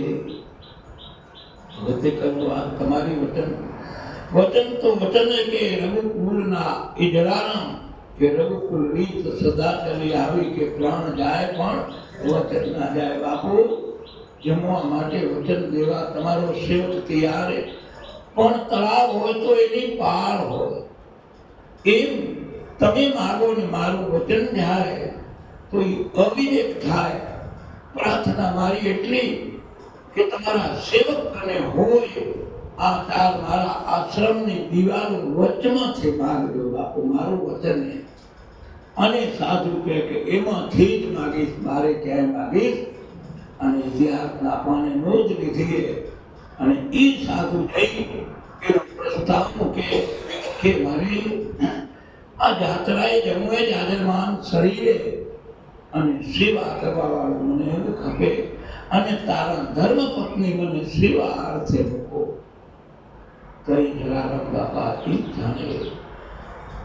ભંડારી કને જઈ રસોડામાં શબ્દો નહોતા કહેવા છતાં પણ ધર્મને આદર કરવા માટે મહાવીરભાઈને ખોળે કરીને વાત કરે. અને કહીએ મહાવીરભાઈ કે વાત શું સેવા મુજાવ. આવેલ સાધુ જમતા પહેલા વચન માગ્યું અને વચનના વિવેક પ્રમાણે હું બંધાણો વચને. પરિણામે એ કે અંતે તમારો હાથ તમારી સેવાની માંગણી કરી રહ્યા. યાત્રા કરવા માટે વીરબાઈ માતા એક પણ તર્ક વિચાર કર્યા વગર એમ કહેવાય મારા પિતાજીએ બ્રહ્મદેવની સાક્ષી તમારી સેવા કરવા માટે મારો હાથ દીધો હોય. આ દેહ ઉપર સંપૂર્ણ અધિકાર તમારો હોય. મારું એમાં કઈ હાલે. આવી ભાવના જઈ આરે નારી જઈ દર્શાવે. અને કઈ જલારામ બાપા સાધુને જમાડી કરી અને હોપે કે આજ સુધી મારા ભાગે મારી સેવા કરી જાઓ. હવે આ સાધુ મહાત્મા હાથ તમને દોડ્યો. અને તઈએ આ સાધુ મહાત્મા ડગમગ કરતા વીરબાઈ માને વળાવે અને હાલતા હાલતા 2-5 કિલોમીટર જાય. રણતો સૂર્ય થાય અને આ સાધુએ જોયું અને એ ઘટના જેની ઘટી તઈ આપા ગીગાના મંદિરમાં જલારામે હાથ દીધો. બોલ્યા મંદિરમાં જાગર વાગી નોબત વાગી આપા ગીતાએ મૂર્ખ કરી વિપ્ર આમ જોયું કે આ ભગતે મૂર્તિ પુરાવી દીધી. આ ભક્તોનો સંસ્કાર. અને ત્યાં આ સાધુ જાય રહ્યા. જતે જતે વનમાં જોયું કે આ તો ભગતે ડેરો મારી નળીમાં નાખી દીધો. હવે આમાંથી ઉકરવું કેમ? અને ત્યાં મહાવીરબાઈને કહ્યું કે માતા બેહો અહીંયા. આ લ્યો દંડોને જોડી અને જીરીક મને દિશાઈ જમવે. એ દિશાઈ ગયા મમકારી મેલી વળ્યા નહીં. સંધ્યા થવા આવી વળતા નથી. ગામના ગોવાળ સંદેશો લઈને જાય ગયા કે વિભાઈમાં ત્યાં બેઠા આકાશમાંથી અવાજ સુર નીકળ્યો, માતાજી જાઓ આ દીકરીને દંડો જગ્યામાં પધરાવજો. તમારું અન્નક્ષેત્ર કોઈ દિવસ ખૂટશે નહીં. આવીને આશીર્વાદ અને સંદેશો મળે વીરપુરમાં. એ વાજતે ને ગાજતે અને પાછા લઈ જાય. પંચમસે કહ્યું કે જે હાથ મેં સાધુને દીધો, આજ પછી માતાજી આ મારો માને દીકરાના સંબંધથી વ્યવહાર અને ત્યાર પછીનો વ્યવહાર એ એવી રીતે હાલ્યો અને સેવા થઈ. તે જગતના ચોકમાં એની નોંધ લેવી પડે કે આવી જગ મારે અમર જોડી, આવી જગ મારે અમર જોડી. વીરબાઈ ને જલારામની, વીરબાઈ ને જલારામની. એ જલારામ બાપા તો હતા પુણ્યશાળી. જલારામ બાપા તો હતા પુણ્યશાળી. વીરબાઈ માતા તો હતા સેવાભાવી. વીરબાઈ માતા તો હતા સેવાભાવી.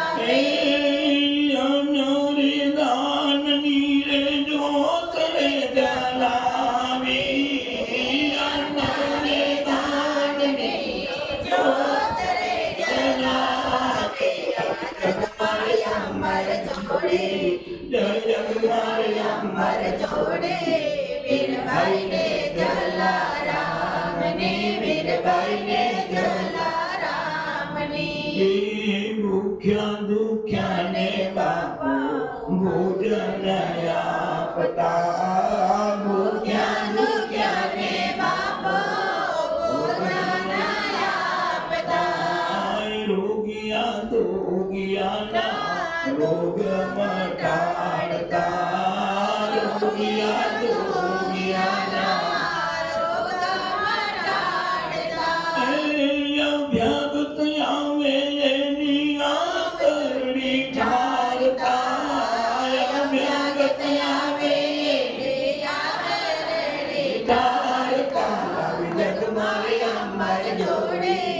આવી જગ મારે અમર જોડી.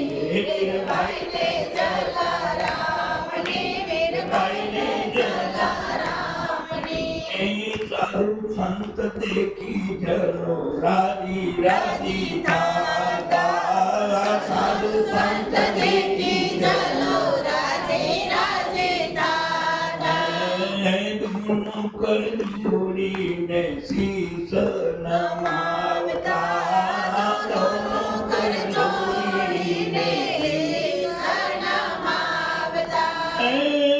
તેને પ્રીતે એ તો સંત સેવા કરતા. તેને પ્રીતે એ તો સંત સેવા કરતા. જગ મારે અમર જોડી, આવી જગ મારે અમર જોડી. વીરબાઈ ને જલારામની, વીરબાઈ ને જલારામની. એ ભૂખ્યા દુખ્યા ને એ તો ભોજન આપતા. ભૂખ્યા દુખ્યા ને એ તો ભોજન આપતા. રામ ને ભરોસે ભોજન આપતા. રામ ને ભરોસે ભોજન આપતા. જગ મારે અમર જોડી, આવી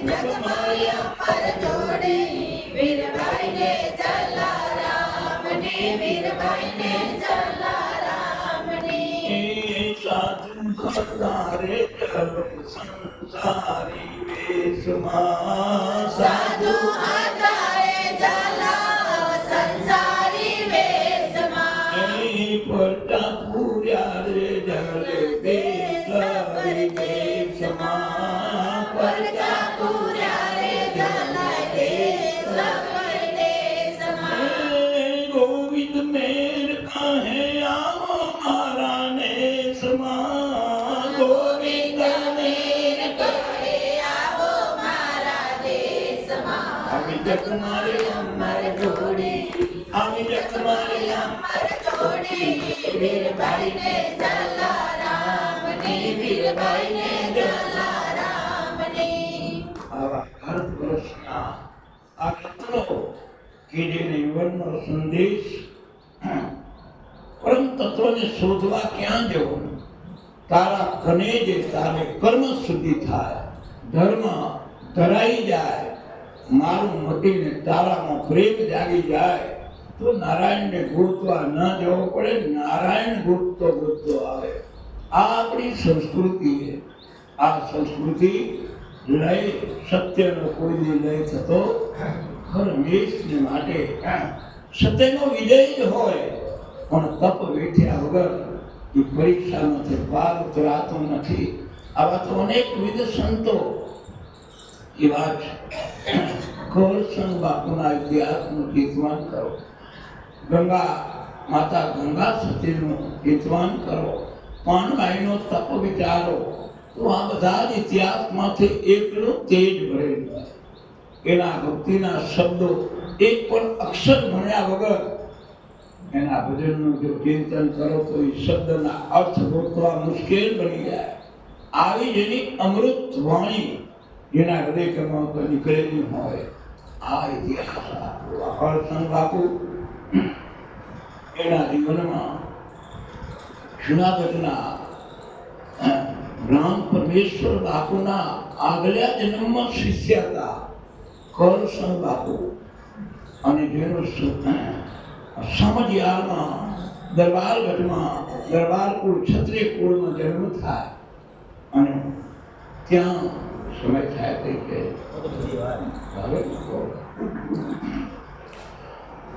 આ ક્ષત્રિય કુળમાં જેનો જન્મ થાય, એક દિવસની ઘટનાએ જીવાત્મા જે સંગ દોષ લાગે, આપણે કહ્યું કે સંગ તું કરજો જ્ઞાની જનનું, હઠીલાથી હારજો. તો જો સંગ દોષ નબળો મળે તો કર્મ એનું નબળું બને. આ ક્ષત્રિયના નાતે સંગ નબળો મળતા હિંસક પ્રવૃત્તિમાં આ લાગી ગયા કરસન બાપુ. રાહ ચૂક્યા. હવે રાહ ચૂક્યાના કારણે એક દિવસની ઘટનાએ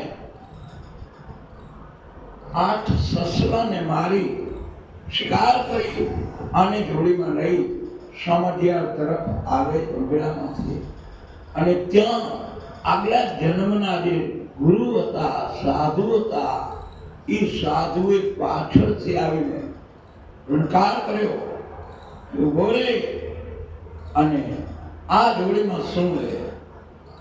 અને ત્યાં આ વાતને ઢાંક પીછોડા કરતા કરસન બાપુ કહેરહ્યા કે આ તો કે શાકભાજી લેવા ગયો હતો, શાકભાજી. સાધુને સંતોષ ન થયો, કારણ કે તનકી જાણે મનકી જાણે જાણે ચિતકી ચોરી. જઈ નજીકને ફરી પૂછ્યું કે બોલ જોડીમાં શું હે. વાતો બીજી કરાવીને વળી પૂછ્યું કે જોડીમાં શું હે. 1, 2 ને 3 થતા સંતની દૃષ્ટિ પડતા વિચાર ઉપર ભય આવતો ગયો. પરિણામ સ્વરૂપે વાત સત્ય હતી. અંતે ત્રીજી વખતે પ્રગટ કર્યા વગર હૃદય રહી ન શક્યું. વાત એ હતી, બાપુ ક્ષમા કરજો, આ હિંસા કરીને સસલા મારીને લઈ આવ્યો. વાત બોલાઈ ગઈ, અને બાપુએ કહ્યું કે ક્ષત્રિયનો ધર્મ જીવની રક્ષા કરવી ક્ષત્રિયનો ધર્મ છે. તમે ક્ષત્રિયો છો, આ રાહ બદલાય તમારાથી. એ છે તે મૃતદેહ સસલાના નીચે મુકાયા. જમીન ઉપર મૃતદેહ મુકાવી આ સાધુએ દ્રષ્ટિ કરી, સસલા સલીમ થઈને જતા રહ્યા. આ એક ચોટ ગુરુ કૃપા શું કરીએ કે શિષ્ય માટે જન્મ બદલે, પણ ગુરુની દ્રષ્ટિએ સત્ય પુણ્ય કમાયેલું એ આડું આવીને ઊભું રહે. જલારામના કુળના પુણ્ય હવે આવીને ઊભું રહે. કૌશલના પુણ્ય એ આવી રીતે સાધુ આવીને જગાડ્યા. જેસરના પુણ્ય પાપ હતા તો એને પણ આ તોરલ જેવા સંતે આવીને જગાડ્યા. એટલે જે મહાપુરુષોએ કંઈક કરવા માટે, કંઈક મેળવવા માટે જ્ઞાનના અગ્નિમાંથી પસાર થયા વગર પરિણામ આવતું, એને દરેકને આ કસોટી તો પાર કરવી જ પડે. અને આ કરશન બાપુ ક્ષત્રિયના ધર્મની સભાનતા દીધી, હિંસાની પ્રવૃત્તિ બંધ કરાવી. અને એટલેથી હજી પૂર્ણ થાય નહીં. વળી આ માયાવી જીવ અને જતે જતે સાધુએ કહ્યું કે જુનાગઢ આવજે. સાધુ જતા રહ્યા, પારસમ કરી ગયા. કેટલોક સમય માયા વિચરણામાં વીતાઈ, દિવસો ગુજરી રહ્યા. વચન ચુકાઈ ગયું કે જુનાગઢ આવજે. પ્રવૃત્તિ બદલી, પાપાચારમાંથી મટી, સંગદોષ હલકો હતો એમાંથી નિવૃત્તિ થઈ. પણ હજી જે વચન હતું એ વિવેકમાં અધૂરા પડ્યું. એક દિવસની ઘટનાએ સ્નાન કરવા તળાવે જાય અને જ્યાં પોતની વાળી બધા કપડા ઉતારી કરી અને જ્યાં સ્નાન કરવા કાંડા પર પાણીમાં જાય ત્યાં પાછળથી કાળે આવીને સાધુએ રણકાર કર્યો. કાળ સંગ ત્યાં શબ્દ રહીને સાધુ જે સસલા સજીવ કર્યા એ જ સાધુ પાળે આવી અને દીક્ષા માગી કે દીક્ષા દેવો કે દઉં. ક્ષત્રિયનો ધર્મ એવા મારા કને એક વસ્ત્ર સિવાય કાંઈ નથી, પણ મારે માગેલું વચન સમય પર હમણાં ઘરે ગયા વગર અહીંયા આ ક્ષણે આ પલે માગેલી દીક્ષા પછી મને દે. ઈ જ પગે ઉભા રહીને દેવું દાન. સાધુ વિના આ ધર્મ સંકટની પસારની વાત આવી. ખવાય નહીં, દેવાય નહીં. ક્ષત્રિય કેને કહેવાય કે જેનું વચન જાય તો ક્ષત્રિય ના કહેવાય. નિર્ણય કરી, યુક્તિ કરી, એટલા પાણીમાં જતા રહ્યા. અને પછી છોડી અને નીચવીને દઈ દીધી સાધુ. સાધુ જતે જતે કહી ગયા કે જુનાગઢ આવ્યા. બીજો ટકોરો લાગ્યો. હવે વાત એ થઈ કે આ બહાર નીકળવું કેમ ને ઘરે જવું કેમ? કોઈક આવે તો પછી આવી જાય તો બધે સ્નાન કરીને ઘરે જવાય. આ વાતને દીવતામાં ઉભાય કોઈ આવ્યું નહીં.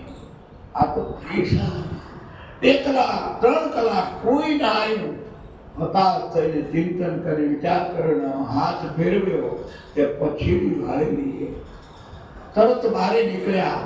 અને એ પ્રસાદ સંતનો અને બીજો ટકોરો લાગ્યો કે જુનાગઢ આવજે. તેમનો જન્મના આ પ્રભાવ અને સ્વભાવના કારણે હવે તો 1 ને 2 વખત વાત નિશ્ચિત થઈ.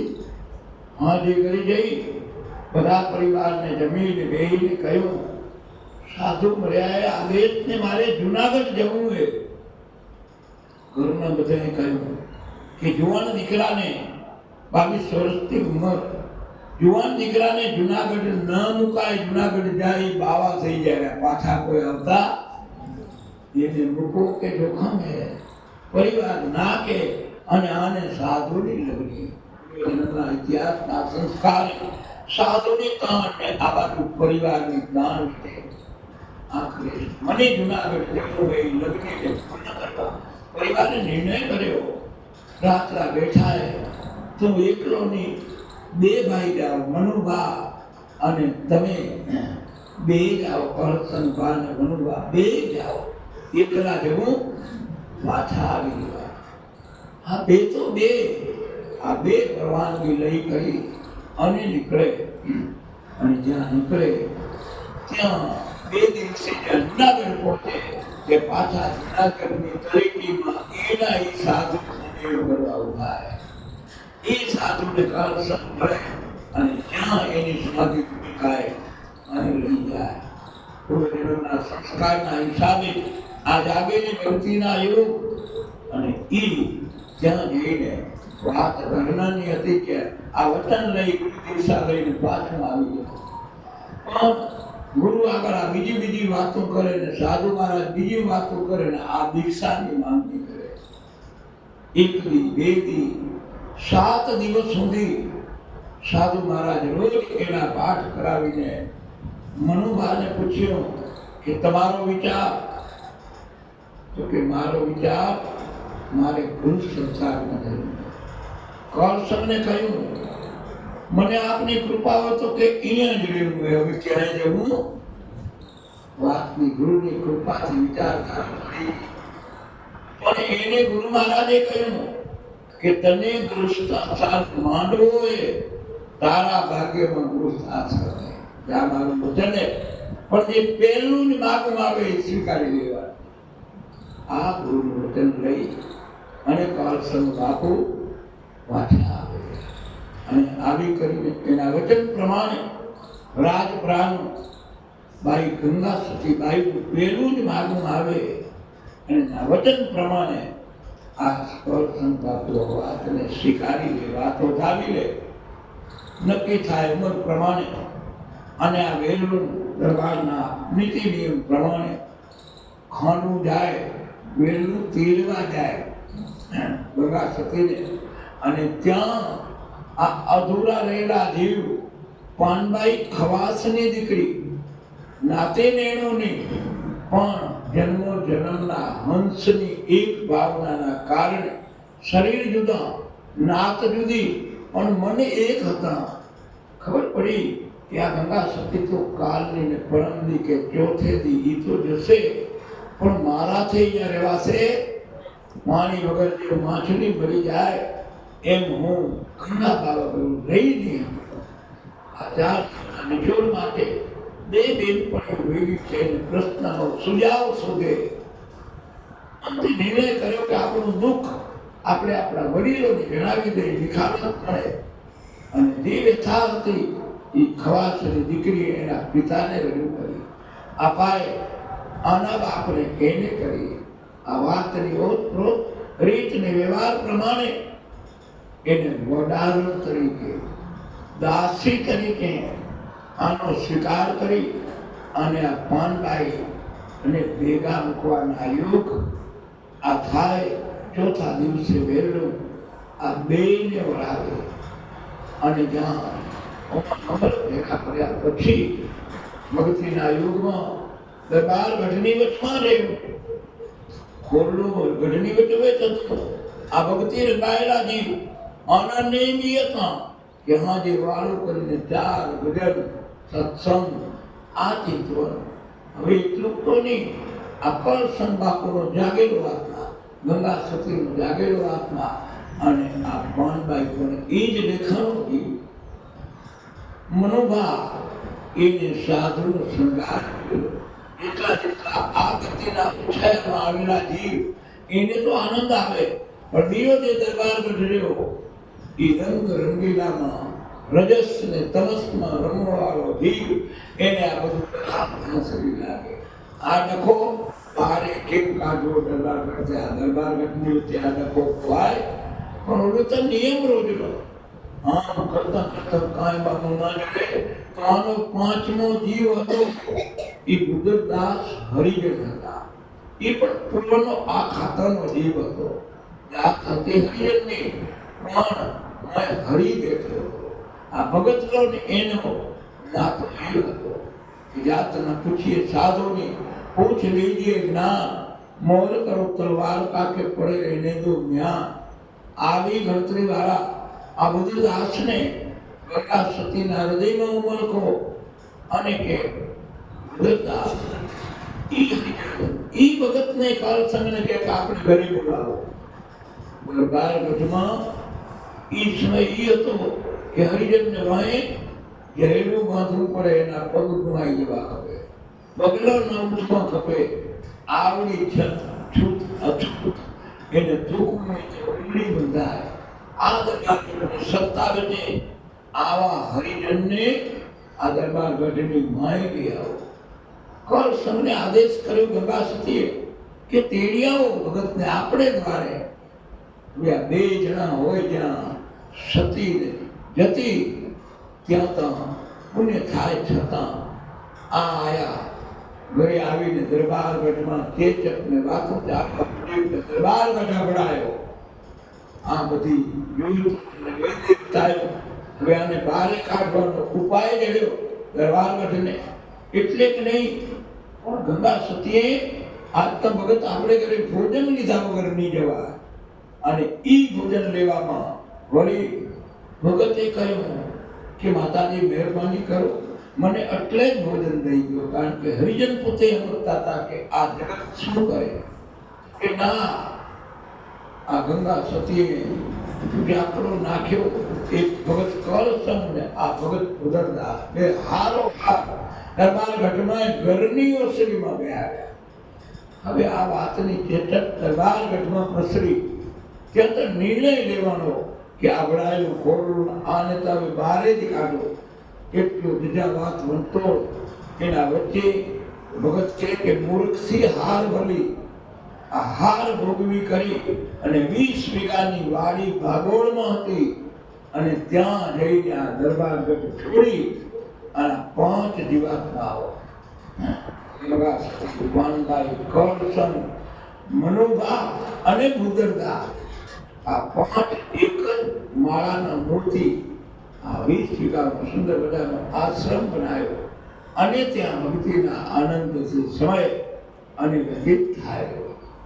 એવા કાળે આ શ્રાવણ મહિના જેવો સમય અને ગામ સમરિયાળની પેલી કોરે શિવાલય આ બાજુ આશ્રમ ગામ પાર કરી અને ભગતને એનું નામ જાપ કરતા ઓમ નમઃ શિવાય, ઓમ નમઃ શિવાય લગ્ની લગાડીને ભગત જાય ને આવે. બધા દિવસો ઓળખાના હોય. શ્રાવણ મહિના જેવો દિવસ અને આ કળસમ સંધ્યા આરતી શિવાલય દર્શન કરી અને વળતા થયા. લોટામાં જાળીનું જળ છે અને લઈ કરીને આવે રહ્યા. ત્યાં ચોકમાં ગામના ચોકમાં ઘટના એવી ઘટે એક ગાય મૃત્યુ થઈ ગઈ. ગાય ગરીબ પરિવાર અને ગાયના ફરતે પરિવારનું આ રુદન ભણી વ્યથા. આ દુઃખ કે ગાય મરી ગઈ, સર્વસ્વ પરિવારને મૃત્યુ પ્રાપ્ત. આ દુઃખ લાગ્યું. એના મુખારબિંદુની કણકાઓ, એના આંસુ. આ ક્ષત્રિય ધર્મ જેનો અને સંતનું હૃદય આ પરિસ્થિતિ કરી નાખ્યો, જે સહન ન કરી શક્યો. કરસન બાપુ પઠણ કાળના સંતના એ તો કરી શકે ને કોઈ, પણ પરપીડાને કારણે એ પરમાં ઉદા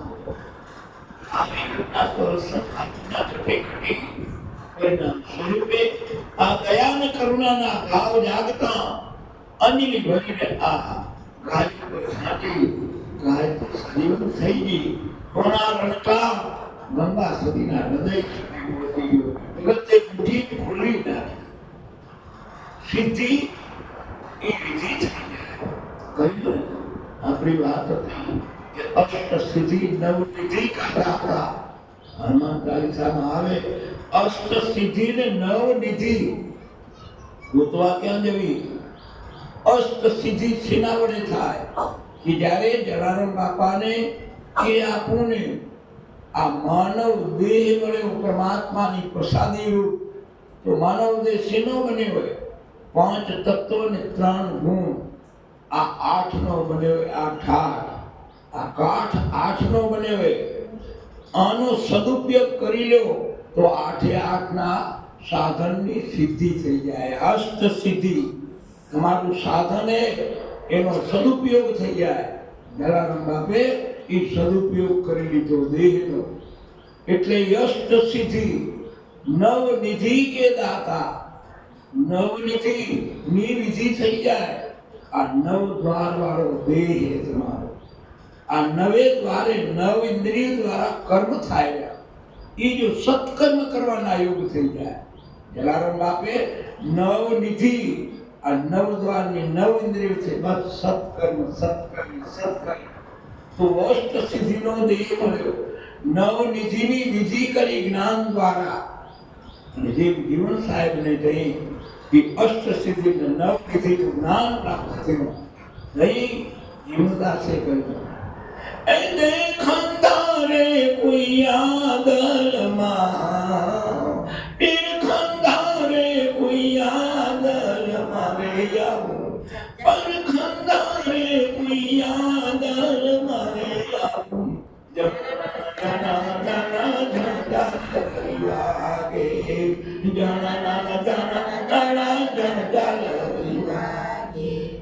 નવી દરવાજા આવા, નવી નવી રમત કા, નવી દરવાજા આવી, નવી નવી દસમા મોલે દેખાય, જ્યાં જુએ ત્યારે તીઓ, જ્યાં જુએ ત્યારે તીઓ, સિર કરો તો એ દર્શાય.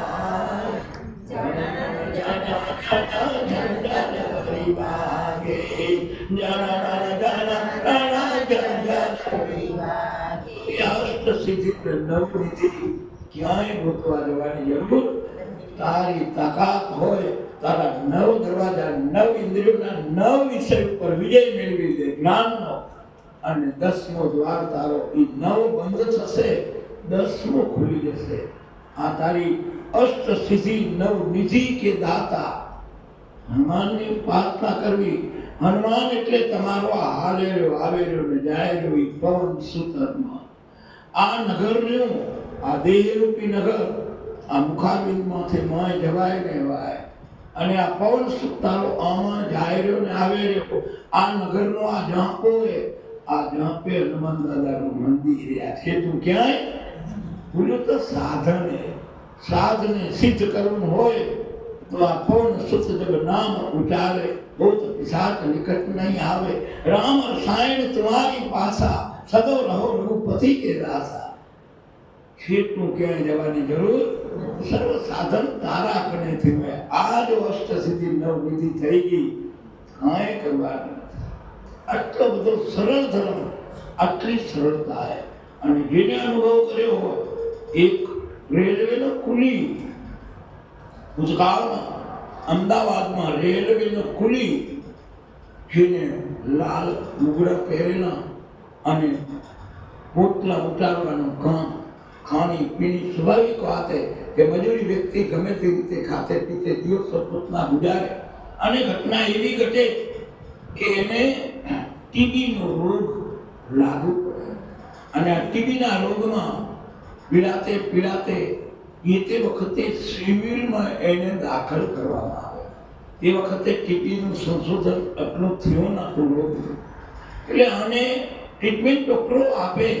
દિવસે દિવસે રિપોર્ટ જાજરમાન થતા જાય, ગળતું જાય, શરીર ગળતું જાય, કોઈ રોગ અસર કરે નહીં. હવે આખરે એવું કહ્યું કે હવે આ તમારો અંતિમ હોસ્પિટલમાં આ દર્દ મટે એવું લાગતું નથી. ડૉક્ટરે હાથ ધોઈ નાખવાનું વિચાર, અને આ સિવિલમાં રીબાતો દર્દી વિચાર કર્યો કે આમ હતાશ થઈને મરીને મરણ શરણ થવું, અને આ ગોળીઓને દવાને આ બંધને જીવવું, એના કરતાં આ દેહ મારાને ખપાવી દઉં. આવો વિચાર કરીને સિવિલની બારીમાંથી મધ્યરાત્રિએ આંચકો મારી બહાર નીકળી, હાલતી પકડી કે આ દેહને ગમે ત્યાં ખપાવી. આવી જેલમાં જીવવું નથી, પણ કુદરત રામ દરેકનો હોય, હાલતો હાલતો જાય. આગળ હનુમાનજીનું મંદિર આવ્યું રાતે 12 વાગે, અને કુદરતની યોગે ત્યાં હનુમાન ચાલીસાનું પઠન થયું. અને આ શબ્દના પઠનમાં આને જવું, અને હું શબ્દ આવતા કે રામ રસાયણ તમારી પાસા, સદા રઘુપતિ કે દાસા. તારકને રામ નામનું રસાયણ ક્યાં નથી. બધી દવાની દવા કે રામ નામની ઔષધિ, ખરા ખંતથી ખાય કે અંગ પીડા વ્યાપે નહીં, અને મહારોગ કે મટી જાય. તો અહીંયા શબ્દ આવ્યો કે રઘુ રામ રસાયણ તમારી પાસા, સદા રહો રઘુપતિ કે દાસા. આ શબ્દ એક એને ગ્રહી લીધો, અને આ વિષમનામાં પડેલું મન એને નક્કી કરી લીધું કે બસ ક્ષણે ક્ષણે મારે દેહ છોડો તો રામ રામ રામ રામ રામ કરતા છોડો. બધી આ શક્તિઓ છોડી એવો તો તલીન થઈ ગયો રામ નામમાં, કારણ કે મરવું જ થયું. ગુરુ મહારાજે કહ્યું કે સિર કા સાટા રે દે કરે રે, સિર કા સાટા દે કરે અને રહેણી જગાવે આપ રે, આવી રહેણી જગાવે આપ રે આવા જીવ લગાવે અજપા જાપ શું રે, જીવ લગાવે અજપા જાપ શું તો સૂર્યન તારી પાસ રે, તો સૂર્યન તારી પાસ રે. ક્યાંય નારાયણ ગોતવા જવાની જરૂર. આવી ઘટના એને ઘટી અને એ ઘટનાનો પ્રભાવ કાયાનો કલ્પ થવા માંડ્યો. મૃત્યુની રાજનારી વ્યક્તિ એને કાયાનો કલ્પ થતા નવું જીવનનું સ્ફુરણ થયું. એકની બેથી પાંચની પનરથી આ રામ રસનો રસ એવો તો અમૃત થવા માંડ્યો. 5-15 દીમાં કાયામાં વેગ આવી ગયો. આ વેગ આવી ગયો નામ પરિણામ સ્વરૂપે લેબોરેટરી કરાવી તો ટકાવારી બધી ટીબીની ગાયબ થવા અને પછી તો પ્રીતિ લાગી ગઈ પ્રેમમાં અને પુનાથી પુના રોગ મટાવી અને દેહને નિર્વ્યસન નિર્મુક્ત થઈ અને જગતને પ્રેરણા દેનારો એ બીજો કોઈ નહીં પણ પુનિત મહારાજ. આ પુનિત મહારાજના ભૂતકાળમાંથી રામ રસાયણ તમારી પાસા સદા હોતી કે દાસા એને જગતને કેટલાય ભજનનો પ્રસાદ આ જીવાત્મા જઈ પરમાત્માનું સેવન થઈ જાય તો એ ઘટનાએ પોતે એમ આ 5 જીવાત્માઓ આ જ્યાં ઘરે જાય કાળસંગ બાપુ કે ગંગા સતી વાત કરી કે બાપુ મુઠ્ઠી ઉઘડી ગઈ. જમાડી પરવારીને શાંત ચિત્તે કહ્યું કે હવે મુઠ્ઠી ઉઘડી ગઈ, હવે જગત તમને જીવવા ના દે. આ સિદ્ધિ એ સિદ્ધિ પ્રસિદ્ધિ બની. બાપુ ભગવાન એટલે ઓખે જીવવા દે તો કે હવે એક વિકલ્પ તો કે અન્ન પાણી થઈ રહ્યો પણ શ્વાસ પાણી બાકી અને નામમાં જોડાઈને 3.5 દિવસ કળસંગ બાપુએ ધ્યાન કર્યું. કેટલા શ્વાસ બાકી હતા એ નામમાં જોડીને પૂર્ણ કર્યા. 3.5 દિવસ પછી આવી કરીને કહ્યું હવે મારી અંતચરણની કે સમાધિની તૈયારી. અને આ સમાધિની તૈયારી કરી કળસંગ બાપુ એ સમાધિનો નિર્ણય કર્યો. પ્રાણ છોડ્યા અને કહ્યું કે આવી રીતે કરજો, મારી સમાધિ દેજો દેહને. આવી ગંગા સતીએ એના ભાઈને વાત કરી કે આને સમાધિ દેજો, પણ ક્ષત્રિય ધર્મના કારણે આ તો બધા આનું કરાય નહીં, આપણો ધર્મ ચૂકાય નહીં. આમ કરીને બધા ક્ષત્રિયો ભેગા થઈ અને એને અગ્નિ સંસ્કાર માટે મથન કરી.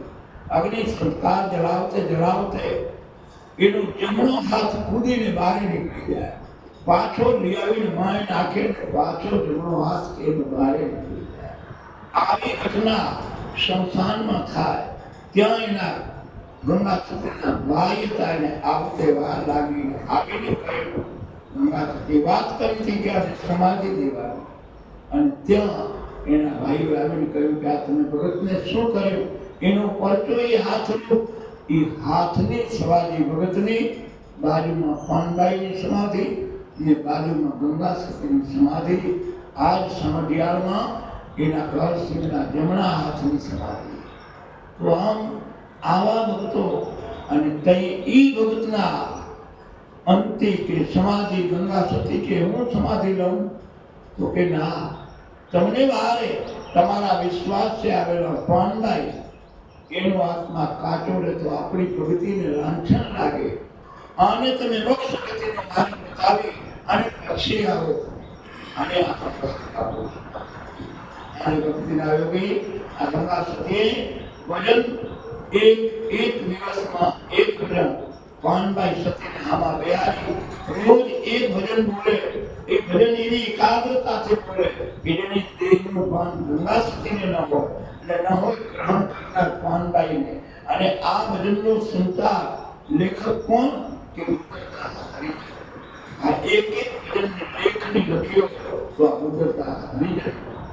અને એ લેખની આ જગતને પ્રસાદી મળી અને 52 દિવસના 52 ભજન આત્મા દર્શન બાબતથી બહાર અને ઓળખાણ પાનબાઈને કરાવી અને આ રસ બધા પાઈ અને પછી એ સમાધિ આવતા અહીંયા એના એક એક ભજનમાં હાર્દ ભર્યા હે, સંસ્કાર ભરેલા હે, ચિંતન ભરેલા હે, ચિંતાઓ ભરેલી હોય, બધા જ સંસ્કાર જેમાં ભરેલા હે.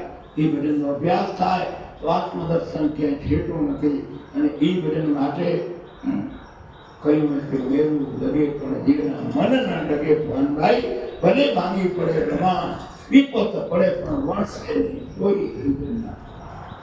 આવા આપણા ભારત અભ્યાસમાં સંત રત્નોના કર્મોને ગુણોનું ચિંતન મનન જો કરવામાં આવે તો આપણું હૃદય દ્રવ્ય. પણ એ હૃદય માટે જ્યારે ખોરાક સત્સંગનો થાય તો હૃદય કોમળ બની શકે. હૃદય કોમળ બનતું નથી. તો આવા યોગી 4 દિવસના આપણી આ સત્સંગ ભૂમિકાના મુલાકાતમાં આવતીકાલ અમારું હવે બંધાયેલું મન મોડાસા ખાતે હા કહેવાય, વચન પ્રાય તો નગુના કહેવાય કે વચન વિવેકી જે કોઈ નર ને નારી પાનભાઈ બ્રહ્માદિક લાગે ભાઈ બોલે આજ વાતો જોડે બીજા અંશો આગળ આજ મોતીનો વેપાર એ મોતી બધાને પ્રાપ્ત થાય, અમારું મન નિર્મળ બને. આવી સંતો આપણા ભારતમાં સદગુરુ સંતો આપણી સંસ્કારને સંસ્કૃતિ એવી રીતે કે આપ સૌને જિજ્ઞાસુ હંસોને એમાંથી મોતી ગાંઠે બાંધવાની યુક્તિ પ્રાપ્ત થાય એવી ભાવના સાથે આ સત્સંગ ભૂમિકાને વિરામ આપીએ. બોલીએ સદગુરુ દેવ કી જય. કૃષ્ણ કનૈયા